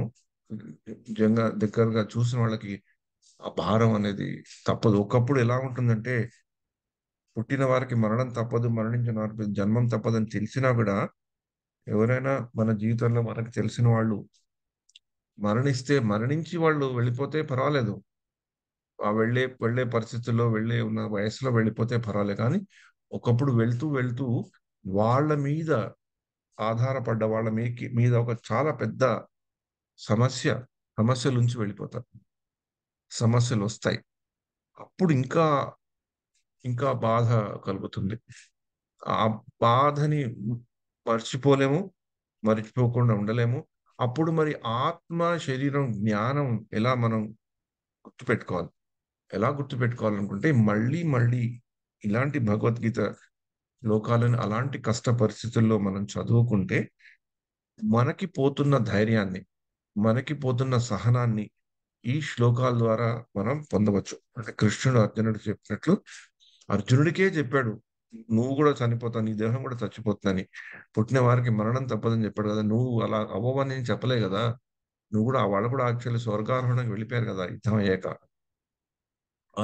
ఇలాంటి సందేశాలు అలా మనం చాలా చాలా సున్నితమైన సిచ్యుయేషన్స్ లో మనం ఉన్నప్పుడు ఇలాంటి మనం చదువుకుంటే మనం ఆ బాధ వల్ల మరీ ఉద్వేగంతో ఊగిపోయి ఇంకా తప్పుడు పనులు చేయకుండా, ఇమోషనల్ గా ఇంకా ఇంకా వేరే వేరే చేయకుండా మనం కుదుట పెట్టించుకునేటట్లు చేసే మహత్తరమైన శ్లోకాలు ఇవి. మహత్తరమైన ఉదాహరణతో చెప్పే శ్లోకాలు, కానీ చెప్పడం చాలా సులభం. నిజంగా అలాంటి పరిస్థితుల్లో మనం దగ్గరగా చూస్తున్నప్పుడు మనకుండే అనుభవాలు, మనకుండే అనుభూతులు వేరుంటాయి. కానీ ఈ జ్ఞానం అనేది మనం ఎప్పుడైతే మనసులో పెట్టుకుంటామో ఆటోమేటిక్ గా అది మనకు ఒక అంతర్గతంగా మనకు ఒక శక్తిని ఇస్తుంది. అందుకని భగవద్గీతని చదువుకొని భగవద్గీతని పాటించాలనుకునే దృఢ నిశ్చయంతో ఉండే వాళ్ళు జీవితాల్లో వాళ్ళకి కష్టాలు, నష్టాలు, అనుకోని పరిస్థితులు, ప్రతికూల పరిస్థితులు వచ్చినప్పుడు వాటిని వాళ్ళు మంచి సహనశీలతతో, దృఢ విశ్వాసంతో, ధైర్యంతో ఎదుర్కోగలుగుతారు. మనకి కావాల్సింది కూడా అదే కదా. కష్టాలు ఎలాగో తప్పకుండా వస్తాయి కష్టాలు. సుఖాలు కూడా మనం రావాలనుకున్నంత సుఖాలు రాకపోతే దానివల్ల కూడా మనకి బాధ కలగవచ్చు. కానీ వాటిని ఎట్లా సహించాలి? వాటిని ఎలా సహించి మన జీవితంలో ఉండే ముఖ్య ఉద్దేశాన్ని మనం మర్చిపోకుండా ముందరికి ఎలా వెళ్ళాలి అనే దానికి మనకి ధైర్యం రావాలి అంటే ఇలాంటి శ్లోకాలను మనం అప్పుడప్పుడు మనం తలుచుకుంటూ ఉండాలి. అందుకని అర్జునుడికి ఇంత చెప్తున్నాడు అనమాట. ఇంకా చెప్తున్నాడు చూడండి. అవ్యక్తాదీని భూతాని వ్యక్తమద్యాని భారత అవ్యక్త నిధనాన్యేవ తత్ర కా పరిదేవన. సృజింపబడిన జీవులందరూ ఆదిలో కనపడక మధ్యలో కనపడి నశించిన పిమ్మట తిరిగి కనపడక ముందరు అట్టి ఎడ దుఃఖింపుడకు అవసరమేమి కలదు. చూడండి, ఇది ఇది ఇది కూడా ఈ శ్లోకంలో కూడా కొంచెం ఒక మంచి ఇది ఉంది దీంట్లో. దీంట్లో ఒక చిన్న మనకి ప్రాబ్లం కూడా కనబడుతుంది అనమాట. మనకి దేహము ఆత్మ ఒకటి కాదు, ఆత్మ అనిత్యము, ఆ శరీరం అనిత్యము, ఆత్మ నిత్యం అని తెలిసే కూడా మనకి ఎందుకు అంత కన్ఫ్యూజన్ ఉంటుంది? మనకి ఎందుకు అంత తెలిసినా కూడా ఎందుకు మనం పూర్తిగా అర్థం చేసుకొని పాటించలేకపోతున్నాం అంటే, ఒకటి ఒక ఒక ముఖ్యమైన ప్రాబ్లం ఏంటంటే, శరీరం అనేది కనబడుతుంది, ఆత్మ అనేది కనబడదు. ఒక కనబడదాన్ని మనం కనిపించేటట్లు ఎలా చేసుకోవాలి? శరీరం అయితే కనబడుతుంది కదా. శరీరం మనకి ఏదైనా నొప్పి తగిలినా, మనకి ఏదైనా కట్ అయినా రక్తం వస్తుంది, బాధ కలుగుతుంది కదా. అంటే మనకి అది అలా అయినప్పుడు మన శరీరం ఎలా తయారు చేయబడిందంటే, మన మనస్సు మనకి చెప్తుంది. మనకు ఆ నొప్పిని తీసుకొచ్చే ఆ హార్మోన్స్ ని మనలో ప్రవేశపెడుతుంది. ఎందుకు నొప్పిని తీసుకొచ్చే హార్మోన్స్ ప్రవేశపెట్టింది? అది మనకి తెలిస్తే మనం దాని నుంచి కొంచెం దూరంగా అవుతామని, ఏదైనా చేస్తామని. వంట చేస్తున్న వాళ్ళకి సడన్ గా చురుక్కని తగిలింది అనుకోండి, వాళ్ళు ఆ తగిలి ఆ మంట తగలంగానే వాళ్ళు చేయి పక్కన తీసుకుంటారు కదా. ఒకప్పుడు ఎలక్ట్రిక్ షాక్ తగులుతుంటుంది, ఒకప్పుడు ఇలాంటివి అవుతూనే ఉంటాయి కదా. అది మనకి శరీరం ఉంది, ఈ శరీరానికి ఇది తగిలింది, ఇలా అయింది అని మన మనస్సు ద్వారా, ఆ మనస్సులోంచి వచ్చే హార్మోన్ ద్వారా మంట కానీ, నొప్పి కానీ, రక్తం బయటకు రావడం కానీ అవడం వల్ల మనకి ఈజీగా తెలిసిపోతుంది ఇది ఉందని. కానీ ఆత్మ ఉంది, అది కనబడదే. కనబడింది కనుక దాన్ని పట్టుకోవడం చాలా కష్టం. కనిపించిన దాన్ని మనకున్న ఇంద్రియాలతో మనం చూసుకొని అవగాహన చేసుకోగలుగుతాము. ఆ అవగాహన వల్ల కలిగే బాధ వల్ల మనకు కలుగుతుంది. అందుకని ఆ అవగాహన వల్ల కలిగే బాధని మనకి ఎప్పుడో కలగదో అది చాలా డేంజర్. ఆ మధ్య కాలంలో మనం కోవిడ్‌లో చూసుకున్నాం కదా. కొంతమందికి కోవిడ్ బాగా వచ్చిన వాళ్ళకి వాసన అనే శక్తి పోయింది. వాసన తీసుకునే శక్తి పోయింది. దాంతో ప్రాబ్లమ్. వాసన తెలీదు. మంచి వాసనో, చెడు వాసనో, ఎక్కడి నుంచి వెళ్తున్నారో ఏంటో తెలీదు. కొన్ని రోజులు కొంతమంది కూడా అలా బాధపడిన వాళ్ళు. కొంతమందికి రుచి అనేది పోయింది, అలా బాధపడిన వాళ్ళు. అలాగా అది ఆ యొక్క మెకానిజం తప్పిపోయినా కూడా శరీరం కొంచెం డేంజరే. అలాగే ఇప్పుడు మనకి ఈ డయాబెటిస్ ఉన్న వాళ్ళతో కూడా డాక్టర్లు భయపడతారు కదా. డయాబెటిస్ ఉన్న వాళ్ళు ఎందుకు హై రిస్క్ పేషెంట్ అంటే, వాళ్ళకేంటో ఆ శరీరంలో ఉండే ఆ చేంజెస్, ఆ డయాబెటిస్ ఉండడం వల్ల ఉండే పరివర్తన వల్ల వాళ్ళకి నొప్పి అనేది తెలియదట. అందుకనే ఈ మామూలుగా వాళ్ళకి చిన్న చిన్న హార్ట్ అటాక్ వచ్చినా, కొంచెం పెద్ద హార్ట్ అటాక్ వచ్చినా వాళ్ళకి తెలీదు. ఇప్పుడు హార్ట్ అటాక్ వస్తుందని కూడా తెలీదు వాళ్ళకి. ఇంకా ఆ నొప్పిని అనుభవించే శక్తిని పోతుంది. మనసు ఆ నొప్పిని కలిగించే హార్మోన్స్ ని మనసు శరీరంలోకి ప్రవేశపెడుతున్నా, అది ఏంటో మిక్స్ అయిపోయి ఏదో అవుతుందో తెలీదు లోపల ఫిజియలాజికల్ గా.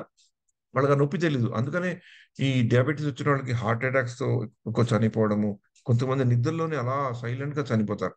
సైలెంట్ గా చనిపోయారంటే వాళ్ళకి హార్ట్ అటాక్ రాలేదని కాదు. హార్ట్ అటాక్ వచ్చింది.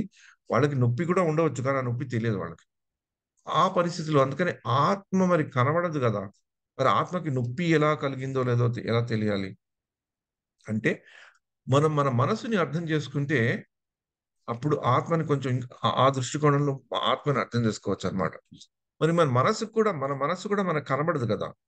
మన మనస్సు అనేది మనకి కేవలం ఒక అనుభవమే కదా. అనుభవం, అనుభూతే కదా.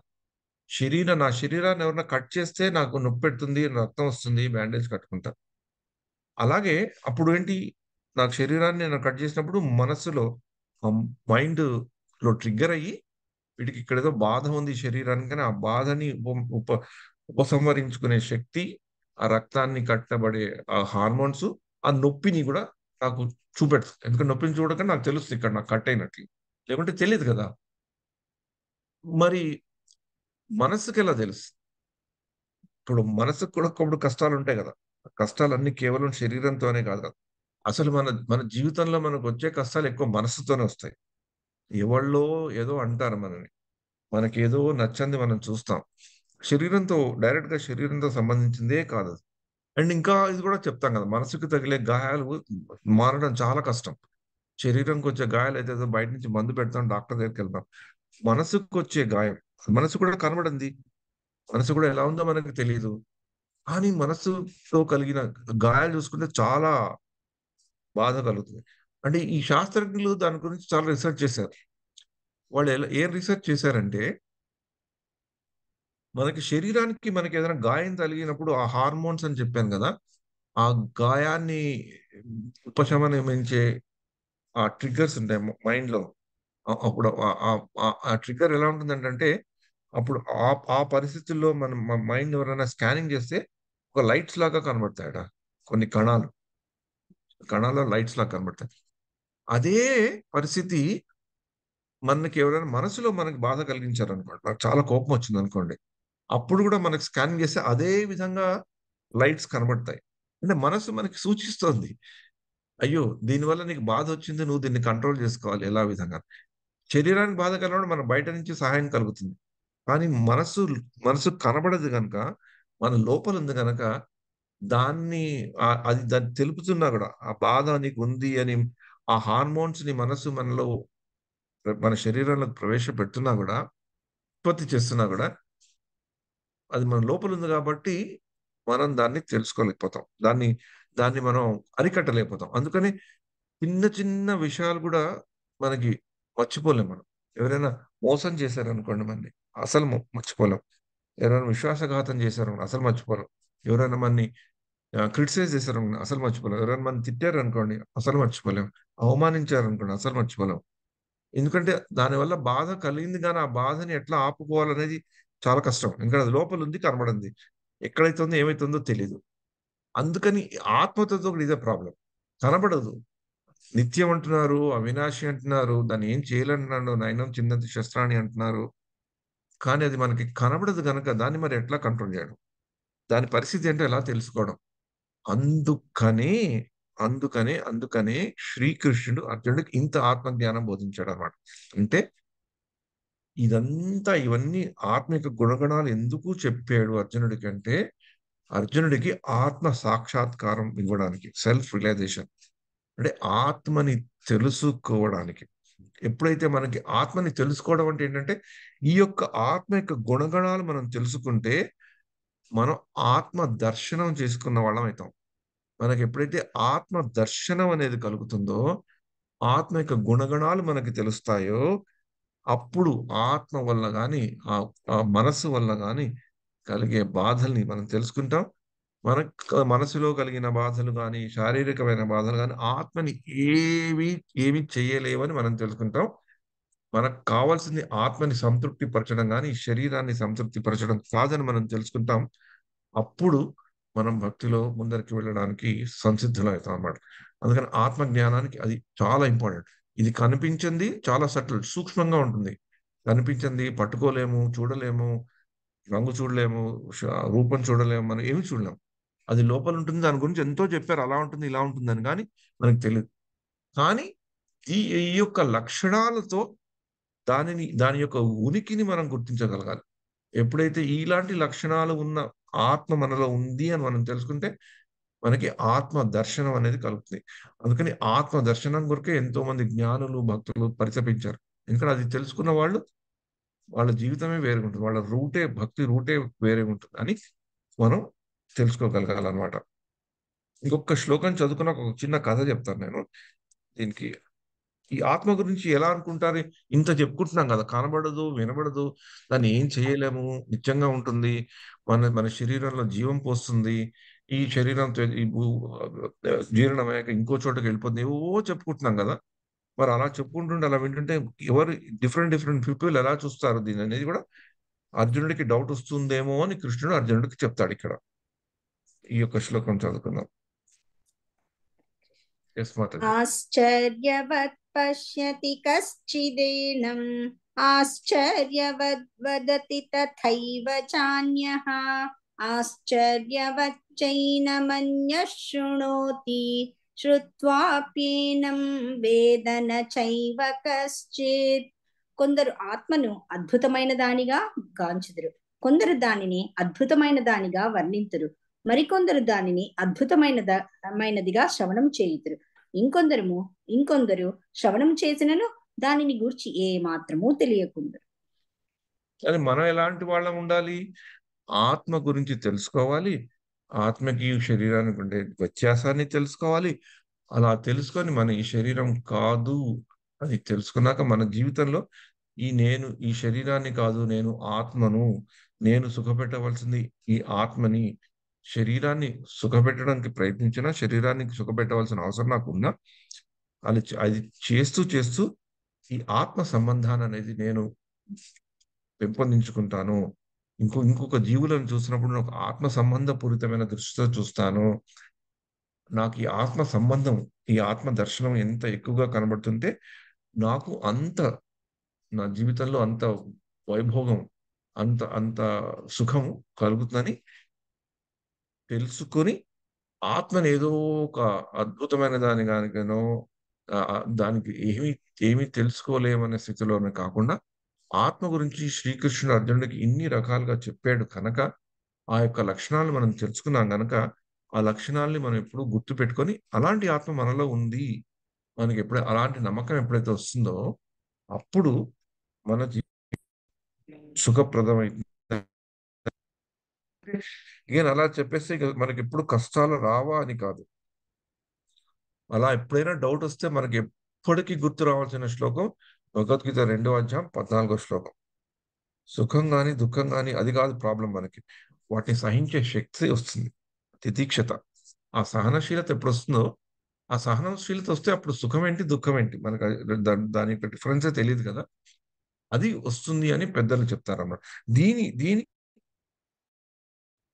ఈ ఆత్మ దర్శనం అంటే ఏంటి అనేది ఒక మంచి కథ రూపంలో ఉందన్నమాట. అది నేను ఒకసారి మీకు ఎవరైనా తెలుసా? ఈ అవంతిపురంలో రాజసింహుడు అనే కథ విన్నారా ఎప్పుడైనా? ఎవరైనా భక్తులు విన్నారా? విన్నాను ప్రభు. విన్నారా? వినలేదు ప్రభు. వినలేదు. ఓకే, నేను క్లుప్తంగా చెప్తాను. ఇది లాంగ్ కథ. ఇది వైష్ణవంగ ప్రభు ఒకసారి ఆర్టికల్స్ రాశారు. ఈ అవంతిపురంలో ఒక రాజు ఉంటాడు అనమాట. అతని పేరు రాజసింహుడు. చాలా పేరుకు తగ్గట్లే మంచి మంచి రాజు, మంచి టీవీ, ఆ చాలా మంచి రాజు, ప్రజల్ని మంచిగా చూసుకునేవాడు. ఆ రాజు ఆ ఆ రాజ్యంలో కూడా మంచి అన్ని ఉంటాయన్నమాట, సుఖ సంపత్తులు, అందరూ బాగా ఉంటారు, ప్రజలకు కూడా రాజు అంటే ఇష్టం.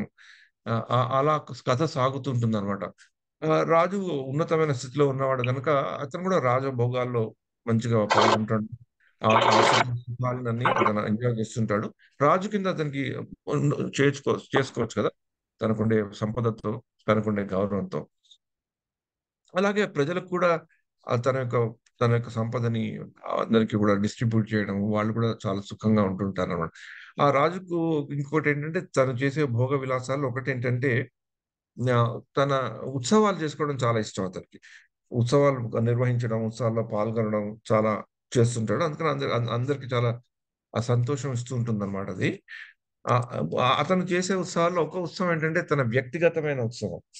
తనకి ఆ జన్మదినం అనేది చాలా ఇష్టం అన్నమాట. తన జన్మదినాన్ని సెలబ్రేట్ చేసుకోవడం, బర్త్డే సెలబ్రేట్ చేసుకోవడం. కొందరికి ఉంటుంది కదా కొన్ని కొన్ని కొన్ని కొన్ని అంటే అయిష్టాలు ఉంటాయి కదా. కొందరికి జన్మదినం అతనికి చాలా ఇష్టం అన్నమాట. అందుకని రాజుగారికి అది ఇష్టం అని తెలిసి ఆ ప్రజలు కూడా రాజుగారి జన్మదినాన్ని చాలా బాగా చేసేవాళ్ళు అనమాట. అలా అవుతున్న సందర్భంలో ఆయన రాజుగారికి 50 ఏళ్ళు వస్తాయి. మరి 50 ఏళ్ళు అంటే కొంచెం ఇంపార్టెంట్ మైల్ స్టోన్ కదా. ఆ 50 ఏళ్ళ జన్మదినం వాళ్ళంతా కలిసి చాలా వైభవపేతంగా చేస్తారనమాట. వాళ్ళు ఇంత 6 నెలల నుంచి వాటికి ఏర్పాటు చేసి చేసి చాలా గొప్పగా ఆ ఆయనకి బర్త్డే సెలబ్రేట్ చేస్తారన్నమాట. ఆ జన్మదినోత్సవం అప్పుడు రాజుగారి అతి ప్రియమైన రాణి కూడా ఆయన దగ్గరకు వచ్చి ఆమె స్వయంగా తయారు చేసిన ఒక రత్నమాలను ఆయనకి బహుకరిస్తుంది.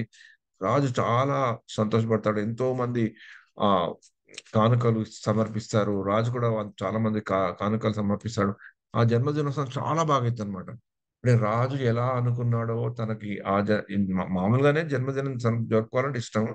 50 ఏళ్ల జన్మదినం ఇంకా అంత ఘనంగా అయిందంటే ఆయనకి చాలా చాలా సుఖం అనిపించాడు. ఇంకా ఇంతకంటే సుఖం లేదు అన్నట్టు అంత తృప్తి చెంది ఆ రోజు ఇంకా శయనాగృహంకెళ్ళి వా పడుకున్నాడనమాట. పడుకుంటే అతనికి కల వచ్చింది ఒక కల. ఆ కలలో ఎవరో చెప్పారు, "ఓ రాజా! నీకు ఆత్మ దర్శనం ఎప్పుడైతే కలుగుతుందో అప్పుడు నువ్వు ఇంకా సుఖంగా, ఇంకా ఘనమైన వైభవాన్ని అనుభవిస్తావు. దాని కొరకు ఎదురు చూడు" అని ఆయనకెవరో చెప్పినట్లు కలొచ్చిందన్నమాట. రాజు ఫట్టని లేచి కట్టుకొని లేచి నిద్రలేంచి చూస్తే అది కల. అదేంటి నేను పడుకున్నప్పుడు నేను ఇంతమైన సుఖాన్ని అనుభవించి, ఆనందాన్ని అనుభవించి, ఇంకా ఇంతకంటే సుఖం నాకు అక్కర్లేదు అన్నప్పుడు పడుకున్నప్పుడు, ఎవరు కలలో వచ్చి ఇలాగ చెప్పారు. నాకేంటి ఆత్మ దర్శనం ఏంటి? రావటం ఏంటి? ఆత్మ దర్శనం వస్తే నాకు ఇంకా వైభవం రావడం ఏంటి అనేది అతనికి ఆశ్చర్యాన్ని కలిగిస్తుందనమాట. అతను ఆశ్చర్యం కలిగించి ఎంత దాని గురించి మర్చిపోవాలనుకున్నా అతను మర్చిపోలేడు. అందుకని ఈ కచేరీ పెట్టి తన ఆస్థానంలో అక్కడున్న వాళ్ళకున్న పండితులు వీళ్ళుంటారు గదా! ఈ ఆత్మ దర్శనం ఏంటో చెప్పండి అని చెప్తారు. అయితే అక్కడున్న అగ్రజ ప్రీస్ట్ గాని తెలిసినవాడు ఏం చెప్తారంటే, "ఓ రాజా ఆత్మ అంటే నీవే. కనుక నీకు ప్రతిరోజు ఆత్మ దర్శనం జరుగుతూనే ఉంది. అందుకని ఈ వైభవాలన్నీ నీకు చాలా ఘనంగా ఉన్నాయి. నువ్వు ఇంకేం వేరే ఆత్మ దర్శనం చేసుకోక్కర్లేదు" అన్నారు. అంటే ఇదేంటంటే ఈ ఇన్‌స్ట్రక్షన్ అంటే మనకి శ్రీల ప్రభుపాద వారి లాంగ్వేజ్‌లో చెప్పుకోవాలి అంటే చాలా బాడీలీ కాన్షియస్. భౌతికమైన దీన్ని. లక్కీగా ఆ రాజు దానికి సంతృప్తి చెందడనమాట. ఆస్థాన పండితుడు చెప్పింది ఏదో సబబుగా అనిపించినా అతను ఎందుకో ఇది కంప్లీట్‌గా కాదు. నేనే ఆత్మని ఎలా అయితా అనేది రాజా ఆత్మ అంటే నేనే అని ఎలా అనుకుంటాను నేను. నేను వేరు, ఆత్మ ఏదో వేరు ఉన్నట్లుంది. అందుకనే నన్ను నేను దర్శించుకుంటున్నాను. నా యొక్క సుఖాన్ని నేను అనుభవిస్తున్నప్పుడు, ఆ కలలో వచ్చి వేరేది దర్శనం చేసుకోమంటుంది ఏంటి అని. అదెక్కడుందని. ఆయనకి డౌటొస్తుంది. ఇంకా అతనికి ఇంకా పూర్తిగా ఇది కరెక్ట్ కాదేమో అనిపించి, మళ్ళీ ఇంకా మిగతా వాళ్ళని గురించి మిగతా యోగులు ఆహ్, క భ భక్తులు, జ్ఞానం వాళ్ళని వెతకడం మొదలుపెడతారన్నమాట.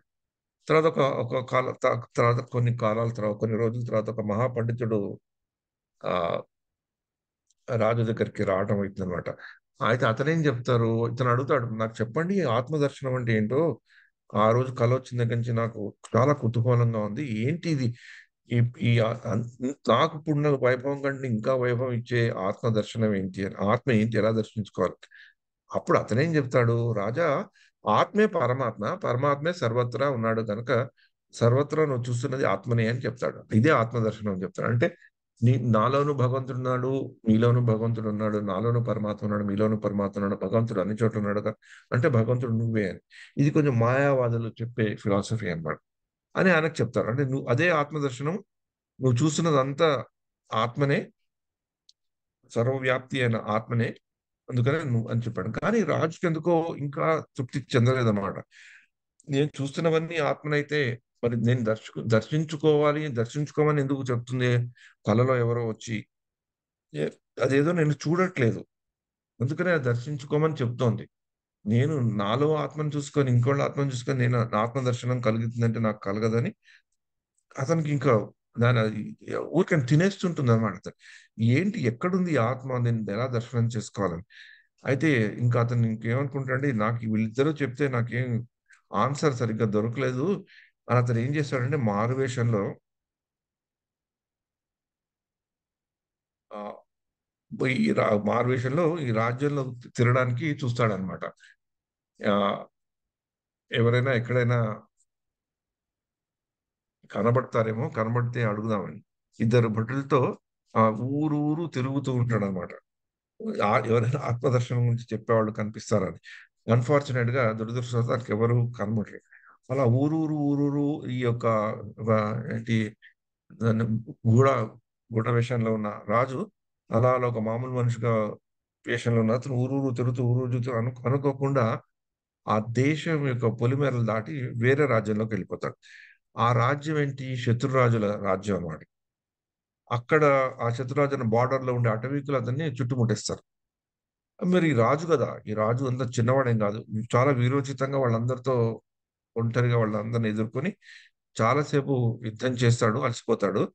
కానీ అలసిపోయినప్పుడు వాళ్ళు అటవీకులు వచ్చి వాళ్ళని బంధిస్తారు అతన్ని. ఆ పాపం వచ్చిన అంగరక్షకులు యుద్ధంలో చనిపోతారు. అతడు ఒంటరివాడైపోతాడు. వాళ్ళకి అటవికులకి ఏం తెలుసు?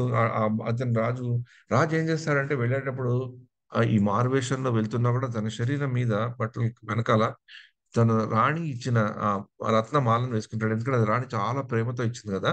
దాన్ని మటుకు వదులుకోలేడు. ఆ మెడలో ఉన్న రత్నమాలను లాక్కుంటారు. వాళ్ళకది వాళ్ళ పని అయిపోతుంది.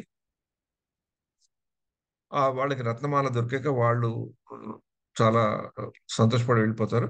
రాజుని ఒక చెట్టుకి కట్టేసి అడవిలో ఎవరి దారిన వాళ్ళు వెళ్ళిపోతారు. ఒకడిని ఎవరినో కాపలా ఉంచుతారలా.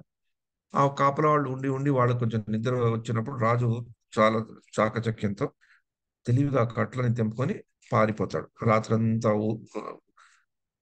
నడుస్తూ, నడుస్తూ, నడుస్తూ తెల్లవారేసరికి ఒక గ్రామంలోకి వెళ్తాడన్నమాట. ఆ గ్రామంలోకి వెళ్ళంగానే అతనికి ఒక కొత్త రకమైన శబ్దం వినబడుతుంది. భోక్తారాం యజ్ఞ తపసాం సర్వలోక మహేశ్వరం అనే భగవద్గీత శ్లోకాన్ని ఎవరో పారాయణం చేస్తుంటూ నన్ను సమస్త యజ్ఞాలకు తపస్సులాగా చర్మభోక్తగా సకల లోకాలకు దేవతలకు పరమప్రభువుగా సకల జీవులకు ఉపకారిగా శ్రేయోభిలాషిగా తెలుసుకుని నా సంపూర్ణ జ్ఞానంతో ఉన్న వ్యక్తి ఈ భౌతిక క్లేశ వేదాల నుండి బయటపడి శాంతిని పొందుతాడు అని అతనికి వినబడుతుంది అనమాట. ఆ శ్లోకం యొక్క అర్థం. ఇప్పుడు అతను కూడా క్లేశాలతోనే ఉన్నాడు కదా!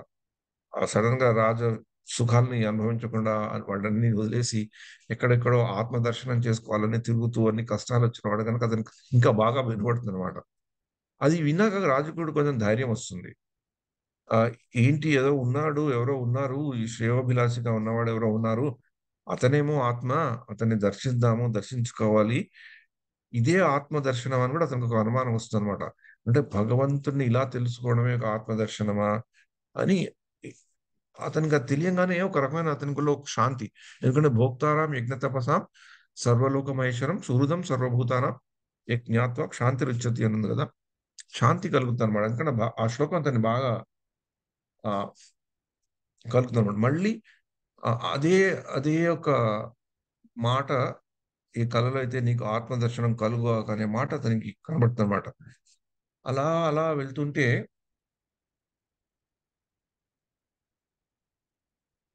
అలా వెళ్తున్నప్పుడు ఒక వ్యక్తి ఆ, ఏ ఇంటి ముందర ముందైతే నిల్చున్నాడో, ఏ ఇంట్లోంచి అయితే ఆ శ్లోకాలు వచ్చాయో అతను వస్తారనమాట. అతను వచ్చి చెప్తారు, రాజా నువ్వెవరో నాకు తెలుసు. నీ నీ- నా పేరు గీతా సందేశ స్వామి. భగవద్గీతను ప్రచారం చేయడమే నా జీవిత కార్యము. ఆత్మ దర్శనంతో నీకు సకల సుఖాలు కలుగుగాక అని అతను వచ్చి పలుకుతాడనమాట. అంటే మళ్ళీ రాజుకి డౌట్ వస్తారు. ఏంటి మళ్ళీ అలాంటిదే నేను విన్నాను. ఈ ఆత్మ దర్శనంతో సుఖాలు కలగడం ఏంటి అని అతన్ని అడుగుతాడనమాట. నాకు ఆత్మ దర్శనాన్ని మీరు కలిగించండి అని చెప్తాడు. అప్పుడు అప్పుడు అక్కడ ఎవరైతే ఆ ఇంట్లోంచి వచ్చిన స్వామీజీ అనే మనిషి అనండి, అప్పుడు అతను ఏమంటంటే, రాజా నీకు ఆత్మ దర్శనం కలిగే రోజు దగ్గరయింది. అందుకనే నువ్వు అంతా వదిలేసి అన్నింటిని వదిలేసి వెతుక్కుంటూ నా దగ్గరకు వచ్చావు అని చెప్పి అతనికి ఆత్మ జ్ఞానం ఇస్తాడు. ఇప్పుడు మనం ఎలా అయితే భగవద్గీత చదువుకొని శ్లోకాల్లో చదువుకుంటున్నామో, ఆ రాజుకి ఏం చెప్తాడంటే ఆత్మ నిత్యమైనది, సర్వగతమైనది, శ్రీకృష్ణుని భగవాన్ యొక్క అంశ. అది సూర్యునిలాగా శరీరాన్ని ప్రకాశింపజేస్తుంది. ఆత్మ దర్శనం కలిగిన వారికి ఎదురే ఉండదు. అతనికి అందరూ మిత్రులే అవుతారు. అతని సమస్తాభిష్టాలు సిద్ధిస్తాయని స్వామీజీ చెప్తాడనమాట. ఇది ఇంట్రెస్టింగ్ గా అండ్ ఇందాక నేను చెప్పాను కదా, మనం మన చుట్టూ ఉన్న వాళ్ళని ఒక ఆత్మ బంధంతో చూస్తే మనకందరూ కొంచెం మంచిగానే కనపడతారు. అలాగే ఇక్కడ కూడా అతనికి అందరూ మిత్రుల్లాగా తాగుతారని అంటాడన్నమాట. ఇంతలో అలా అతను చెప్తూనే నీకు దర్శనం ఆత్మ అనేది ఇలా ఉంటుంది. దీన్ని దర్శింపజేయగలిగే శక్తి నీకు వచ్చినప్పుడు నువ్వు చాలా సుఖపడతావు. చాలా ఇంకా బాగుపడతావు అని చెప్పంగానే అప్పుడే అతనికి ఇంకొక గుర్రాల డెక్కల శబ్దం వినబడుతుందన్నమాట. కొన్ని గుర్రాలతో అక్కడ ఇంకొక వీరుడు రాజులాగా చాలా టీవీగా వచ్చి అక్కడ ఉన్న స్వామీజీ కానీ అతనికి కానీ నమస్కరిస్తాడు. ఈ రాజసింహుడు ఏంటంటే మారువేషంలో ఉన్నాడు. ఆ వీరుడు రాజసింహుడిని గుర్తించాడు. కానీ రాజసింహుడు అతన్ని చూస్తాడు. అతను ఎవరు? ఏ పొలిమారులు దాటి తన రాజ్యం నుంచి శత్రురాజ్యంకి వచ్చాడో ఆ శత్రురాజ్యం యొక్క రాజు. అతను ఆ రాజు లక్కీగా ఇతన్ని గుర్తించలేదు గనక ఆ ఆ రాజు ఎవరైతే శత్రురాజో రాజహంస యొక్క శత్రురాజో అతనితో ఇలా చెప్తున్నాడు అనమాట. స్వామి, మీరిచ్చిన గీతా సందేశంలో నాకు సంపూర్ణ ధైర్యం నిండింది. నా దేశ పొలిమేరలో ఉన్న అరణ్యంలో అద్భుతమైన సంపద నిక్షిప్తమైంది. అయితే అదంతా అటవీకుల ఆధీనంలో ఉంది. అడవుల్లో యుద్ధం చేయడం నాకు తెలీదు. అందుకని నేను వారిని జయించలేకపోతున్నాను. కానీ మీ రాజుతో మీకు చెలిమి కలిగితే మేమిద్దరం కలిసి అటవీకులను జయించి అపార సంపదని పొందగలుగుతాం. మీరు నన్ను దేశ రాజులకు కలపాలి. అంటే నా పక్కనున్న రాజుతో మీరు కలపండి. ఆ రాజుతో కలిపితే మేమిద్దరం కలిసి ఆ అటవీకులని పట్టుకుంటాము. ఇక్కడ చాలా సంపదలున్నాయి. అవి మేము తెచ్చుకుంటాము. కానీ నేనుగా వెళ్తే నన్ను అతడు ఒక శత్రువు కింద చూస్తాడు. మీరు మా ఇద్దరి మధ్య సంధి చేయండి అని చెప్తాడు. అప్పుడు అతను అంటాడన్నమాట, "ఓ వీరుడా, నీకు జయం కలుగుతుంది. నీకు శత్రువుడితో కూడా మిత్రత్వం చేయాలని భావించావు. నీవు ఆత్మబలంతో నిండి ఉన్నావు కాబట్టి ఈ కోరిక నీకు సిద్ధించి తరుణం వచ్చింది." అంటే శత్రువులను కూడా మిత్రులుగా చేసుకోవలసిన స్థితి వచ్చింది గనక మిగతా వాళ్ళని కూడా ఒక ఆత్మ బంధంతో చూస్తున్నాడు కానీ ఒక శరీర బంధంతో నేను రాజుని, అతను ఇంకొక రాజు, అతని రాజు నేను అణగదీయాలని చూడకుండా ఉన్నాడు కాబట్టి ఆత్మబలంతో నిండి ఉన్నావు కాబట్టి నీ కోరిక సిద్ధించే తరుణం ఇప్పుడు వచ్చేస్తుంది అని చెప్పి, ఇదిగో నీ శత్రురాజు ఇతడే, నీ ముందరే ఉన్నాడు మారువేషంలో రాజసింహాన్ని చూపెడతాడనమాట. అప్పుడు ఆ వీరుడు ఆశ్చర్యపోతాడు. అయ్యో! తాను ఆత్మదర్శనం కావాలని చూస్తున్నాడు. తన శత్రువు ఆత్మదర్శనంతో నిండి శత్రువుతో మిత్రత్వం చేయాలని అనుకుంటున్నాడు. అందుకని ఇతనికి ఆత్మదర్శనం దొరికింది. నీకు కూడా ఆత్మదర్శనం దొరికింది. అందుకనే మీరిద్దరూ కూడా ఈ అపార ధన సంపదలు పొందాలని అనుకుంటున్నారు అని అని చెప్పి వాళ్ళకి దీవిస్తాడనమాట. వాళ్ళు మరుక్షణమే ఇద్దరు ఎవరైతే శత్రువులుగా ఉన్న వాళ్ళు ఒకళ్ళనొకళ్ళు ఆత్మ సంబంధంతో చూసుకుంటున్నారు గనక ఆ రాజసింహుడికి అరణ్యాల్లో ఈ అటవికులతో యుద్ధం చేయడం బాగా తెలుసు కనుక ఇద్దరు వెళ్తారు. ఇద్దరు వెళ్ళాక ఆ అటవికులతో యుద్ధానికి వెళ్ళడానికి వెళ్తారనమాట. కానీ ఎప్పుడైతే ఒక్ ఈ ఈ ఈ నైబరింగ్ కంట్రీస్‌లో ఇండియా, పాకిస్తాన్ లాగా ఆ ఇద్దరు రాజులు ఒక స్నేహంతో ఇద్దరితో కలిసి కలుపుకొని ఇద్దరు నవ్వుతూ వచ్చారో, ఆ అటవికులు కూడా ఆశ్చర్యం చెంది వాళ్ళకి కూడా ఈ యొక్క శారీరక బంధం నుంచి వాళ్ళకి కూడా ఒక ఆత్మ బంధ స్థితిలోకి వెళ్ళిపోతారు. వాళ్ళేం చేస్తారంటే యుద్ధం చేయకుండా ఆశ్చర్యకరంగా వీళ్ళకి లొంగిపోయి వీళ్ళకి ఏది కావాలో అది ఇవ్వడానికి సిద్ధమైతారనమాట. అక్కడ వీళ్ళు అడుగుతారు, ఒక శిథిలమైన ఆలయం దగ్గర ఉందని చెప్పారు మాకు అంటే, వాళ్ళకి ఆ శిథిలమైన ఆలయం ఎక్కడుందో తెలుసు కానీ దాంట్లో ఏముందో వాళ్ళకి తెలీదు. మొత్తానికి అటవికులు కదా! అట్లా రూట్ తెలుసుకున్న వీళ్ళిద్దరిని అక్కడికి తీసుకువెళ్ళి ఆ యొక్క మందిరంలోకి వీళ్ళని తీసుకెళ్తారనమాట. ఆ మందిరంలోకి తీసుకెళ్తే అక్కడ ఏంటంటే వీళ్ళకి 2 రకాలమైన సంపదలు కనబడతాయి. ఒక సంపద ఏంటి? అక్కడ చాలా నిక్షిప్తమైన ధనరాశులు కనబడతాయి.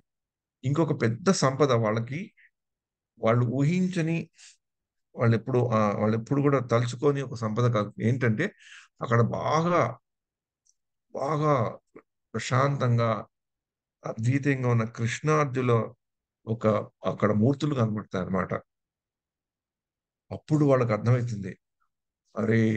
మనం ఎప్పుడైతే ఈ ఆత్మ సంబంధాన్ని పెంచుకొని ఆత్మ బంధాన్ని పెంచుకొని, అది తెలుసుకొని, మనం ఇక్కడ ధన సంపత్తి పొందాలని వచ్చినా గూడా, ఇక్కడ మనకి శ్రీకృష్ణార్జునులు మనకి దర్శనమిచ్చారు. ఎక్కడైతే శ్రీకృష్ణార్జునులు ఉంటారో అక్కడ ధనానికి కొలత ఏముందని, మనకి చాలా దివ్య ఫలితాలు కలుగుతాయని ఇతను రాజు, ఈ శత్రురాజు గూడా అనుకుంటారనమాట. అప్పుడు ఇదంతా అయ్యాక వాళ్ళకి ఆ ఆత్మ జ్ఞానంతో ఆ కలిగిన వచ్చిన సంపదని ఆహ్, కన్నా గూడా ఆ రాణి ఇచ్చిన రత్నాల మాల పోయిన ఆ విషయం గూడా మర్చిపోయి, ఆ భగవత్ దర్శనం ఎప్పుడైతే కలిగిందో, ఎప్పుడైతే ఆత్మ బంధాన్ని పెంచుకోవడం వల్ల ఒక శత్రువుని మిత్రుడి కింద చూసుకొని ఉండడం వల్లి ఆ ప్రక్రియలో వాళ్ళిద్దరికీ దర్శనం పొందడం వల్ల వాళ్ళకి ఆటోమేటిక్‌గా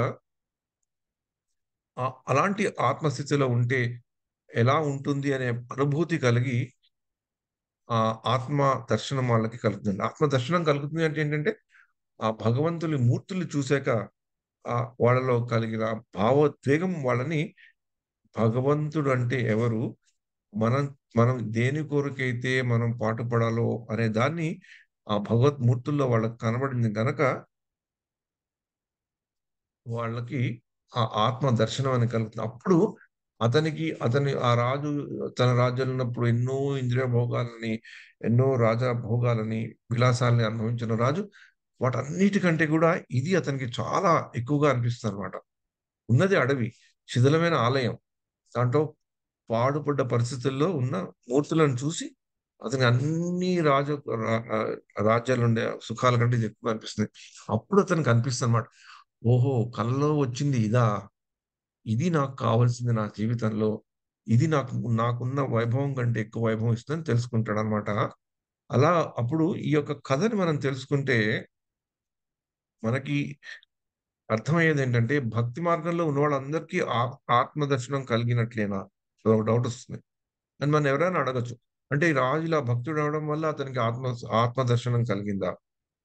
అంటే మనం ఏం తెలుసుకోవాలంటే భక్తి అనేది మనకు కలిగినప్పుడు మనకి ఏది ఖచ్చితంగా మనం తెలుసుకోవాలంటే మనం ఆత్మ దర్శన ప్రయాణంలో ఉన్నామని మనం తప్పకుండా తెలుసుకోవచ్చు. ఎలాగైతే మనం రోజు అంటే రెగ్యులర్‌గా ఈ భగవద్గీతని తలుచుకుంటూ ఈ ఆత్మ జ్ఞానాన్ని మళ్ళీ మనం పునఃస్మరణ చేసుకుంటుంటామే, అప్పుడు మనం ఈ యొక్క ఆ యొక్క ప్రయాణానికి మనం మొదలుపెట్టినట్లే మనం తెలుసుకోవాలి. అలాగే ఒక గమ్యానికి ప్రయాణం మొదలుపెట్టినట్లే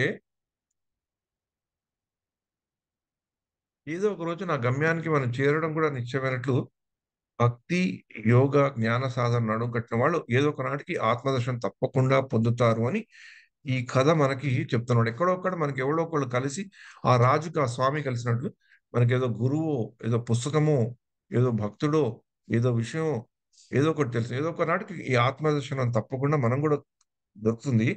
అప్పుడు మనం చుట్టూ ఉండేవాళ్ళని కూడా మనం ఆత్మ బంధంతో చూస్తాం. ఆత్మకుండే గుణగణాలు మనకు తెలుస్తాయి, గుర్తొస్తుంటాయి. అప్పుడు ఈ శారీరకమైన బంధాల నుంచి మనం దూరంగా ఉంటామన్నమాట. అలా దూరంగా ఉండడమే మనం దుఃఖాల నుంచి దూరంగా ఉండేలట్లు. అలా దూరంగా ఉండేలట్లు మనం చేసుకోగలిగితే మనకి సుఖాల్ని, దుఃఖాల్ని ఎదుర్కొనే సామర్థ్యం పెరుగుతుంది. తితిక్షత, ఆ సహనం పెరుగుతుంది గనక మనకు ఆ సుఖాలొచ్చినా, దుఃఖాలొచ్చినా వాటినంతా మనం పట్టించుకోవాల్సిన అవసరం ఉండదని ఇక్కడ చెప్తారండి. ఆ భగవంతుడి భక్తి మార్గాల్లో ఉంటే మనం ఆత్మదర్శన ప్రస్థానంలో ఉన్నాము అని మనం తెలుసుకోగలిగితే, ఈ భగవద్గీతలో ఆత్మ గురించి తెలుసుకున్న ఎన్ని శ్లోకాలు మనకి ఎప్పుడో అప్పుడు మన జీవితంలో మనకి కూడా ఏదో విధంగా ఈ ఆత్మ దర్శనానుభూతి మనకి కలిగిచ్చి, మనకి మనం చేసే విద్యుత్ ధర్మంలో ఇంకా బాగా ఉండే క్లారిటీని మనకి ఇస్తుంది అని పెద్దలు చెప్తారు. ఎందుకంటే కేవలము భగవత్ ప్రాప్తి కేవలం మహాభక్తులకు, స్వాములకే మాత్రమే కలుగుతుందా? మనకి కలగదేమో అని మనకి డౌటొస్తే మరి రాజు రాజైనా గూడా భౌతికంగా మనలాంటి వాడే గదా! అతనికి కూడా ఏదో ఒక ఉత్సుకత ఉండి, కలలో ఏదో ఎవరో చెప్పారని దాంతో అతను ప్రయత్నం చేస్తేనే గదా! ఆ రాజ్యంలోంచి వదిలి మారువేషం వేసుకొని వెళ్లి కొన్ని కష్టాలు పడి, అప్పుడు అతనికి ఆ వైభోగం దొరికింది కదా! ఆ వైభవం అనేది దొరికింది గదా! అలానే మనకు కూడా మనం కూడా ఈ ఆత్మ ప్రయాణంలో ప్రయత్నం మొదలుపెడితే ఎప్పుడో అప్పుడు ఆహ్, మనకి విజయం కలుగుతుందని పెద్దలు చెప్తారు. అలాగే ఎలాగైతే ఈ కురుక్షేత్రంలో అర్జునుడు వచ్చి తన మనసు ద్వారా బంధుమిత్రులను చూసి ధైర్యాన్ని కోల్పోయాడో, ధైర్యాన్ని మర్చిపోయాడో, కర్తవ్య విముఖుడయ్యాడో, యుద్ధ విముఖుడయ్యాడో, దుఃఖానికి పాల్పడ్డాడో, అప్పుడు కృష్ణ భగవానుడు ఏం చెప్తున్నాడు? మొదటి జ్ఞానం ఏం చెప్తున్నాడు? ఆత్మదర్శనం. అంటే అర్జునుడు ఆ దుఃఖం నుంచి బయటికి రావాలి, తన విద్యుత్ ధర్మాన్ని గుర్తుపెట్టుకోవాలంటే మనం కూడా మన జీవితాల్లో ఉండే కష్టాలనే యుద్ధం నుంచి బయట పడాలి అంటే ముఖ్యంగా మనకు కావాల్సింది ఈ ఆత్మ జ్ఞానం. అప్పటిదాకా దుఃఖంగా ఉన్న అర్జునుడు ఏం చేశాడు భగవద్గీత విన్నాక? అతనికి కూడా ఈ ఆత్మ దర్శనం అనేది తెలిసింది. ఆత్మ అంటే ఏంటో తెలిసింది. శరీరం అంటే ఏంటో తెలిసింది. అందుకనే విజృంభించి కర్తవ్య నిర్వహణ పాటించాడు. యుద్ధంలో గెలిచాడు. పెద్ద పేరు తెచ్చుకున్నాడు. అందుకని ఈ ఆత్మ దర్శనాన్ని ముఖ్యంగా స్పష్టంగా మనలాంటి అంటే ఆధ్యాత్మిక పామరత ఉన్న వాళ్ళకి క్లియర్‌గా, సింపుల్‌గా చెప్పే పుస్తకం ఏంటి అంటే భగవద్గీత. ఇది కేవలం బుద్ధిమంతులకే కావాల్సింది కాదు, బుద్ధిమంతులకే రావాల్సింది కాదు. భగవద్గీత 2వ అధ్యాయం మనకి తెలిసిన మటుకు మనం చదువుకుంటే, ఇంకా కొన్ని అధ్యాయాల్లో కూడా 3వ అధ్యాయంలోను 13వ అధ్యాయంలోను కూడా దీని గురించి కొంచెం వ్యాఖ్యానం వస్తుంటుంది. కాబట్టి మనకి ఆత్మ జ్ఞానానికి మనకి ఎలా కలుగుతుంది, ఎందుకు కలగాలి, కలగదేమో అని భయపడకుండా, మనకి ఏదో ఒక మన యొక్క సౌభాగ్యం వల్ల మనకి భగవద్గీత అనే పుస్తకం ఉందని తెలిసింది, దాన్ని చదువుకోవాలనే కొంచెం బుద్ధి ఉంది. అలా చదువుకునేటట్టు చదివినా మనకి అర్థమయ్యేటట్లు ఆ భాష రాసిన పెద్దలు ఉన్నారు. ఇవన్నీ మనకి చాలా అనుకూల పరిస్థితులు ఉన్నాయి గనక మనం కూడా మన ఆత్మ దర్శన ప్రస్థానంలో ముందరికి వెళ్తామనే ధైర్యం మనకి ఉంటే, భగవంతుడు ఎప్పుడప్పుడు మనం కూడా రూట్లోకి ఇంకా ఫాస్ట్ గా తీసుకెళ్తాడన్న ఆ యొక్క ఉత్సాహంతో, ఆ యొక్క నమ్మకంతో మనం ముందరికి వెళ్తే, మన జన్మలో కూడా, ఈ జన్మలో కాకపోయినా వచ్చే జన్మలో ఎప్పుడప్పుడు ఆ ఆత్మ సాక్షాత్కారం అనేది మనకి తెలుస్తుందని పెద్దలు చెప్తారు. హరే కృష్ణ హరే కృష్ణ, కృష్ణ కృష్ణ హరే హరే, హరే రామ రామ రామ హరే హరే. ఓ సారీ ప్రభు, చాలా టైం అయినట్లుంది, చూసుకోలేదు, టైం చూసుకోలేదు, సారీ. హరే కృష్ణ ప్రభు, ధన్యవాదాలు. భక్తులందరికీ ఎవరైనా సందేహాలు ఉంటే కనుక చెప్పచ్చు. మనం ఆల్రెడీ కొంచెం లేట్ లో ముందుకు వెళ్తున్నాం కాబట్టి కొంచెం తొందరగా అడగండి క్వశ్చన్ ఏమైనా ఉంటే కనుక. ఒక్క ముఖ్యమైన పాయింట్ ప్రభు, ఇంత చెప్పాను కదా, ఒక్క లైన్ లో ఒక ముఖ్యమైన ఆత్మ జ్ఞానానికి, ఆత్మ దర్శనానికి మనకి ముఖ్యంగా ఉండవలసిన క్వాలిటీ మనం ఏం డెవలప్ చేసుకోవాలంటే, మన చుట్టూ ఉన్న వాళ్ళతో ఆత్మ సంబంధాన్ని ఎక్కువ పెంచుకోవాలి, శారీరక సంబంధంగా. అది ఎప్పుడైతే పెంచుకున్నామో అందరిలో కూడా, మిగతా వాళ్ళలో కూడా ఏదో ఒక రకంగా భక్తిని చూస్తాం. భగవంతుడు నమ్మని వాడు కూడా ఏదో ఒక దాన్ని నమ్ముతున్నాడు, ఆ ఏదో ఒకటి భగవంతుడే తెలుసుకున్న రోజు మనకి ఆత్మ సంబంధం మనుషులతో పెంచుకుంటే, ఆత్మబంధం అనే ఒక పాత పిక్చర్ కూడా ఉంది, చాలా హిట్ పిక్చర్. అట్లీస్ట్ దానైనా గుర్తు పెట్టుకుంటే మనం ముందుకు వెళ్తామని నా యొక్క ఆలోచన. హరే కృష్ణ ప్రభు.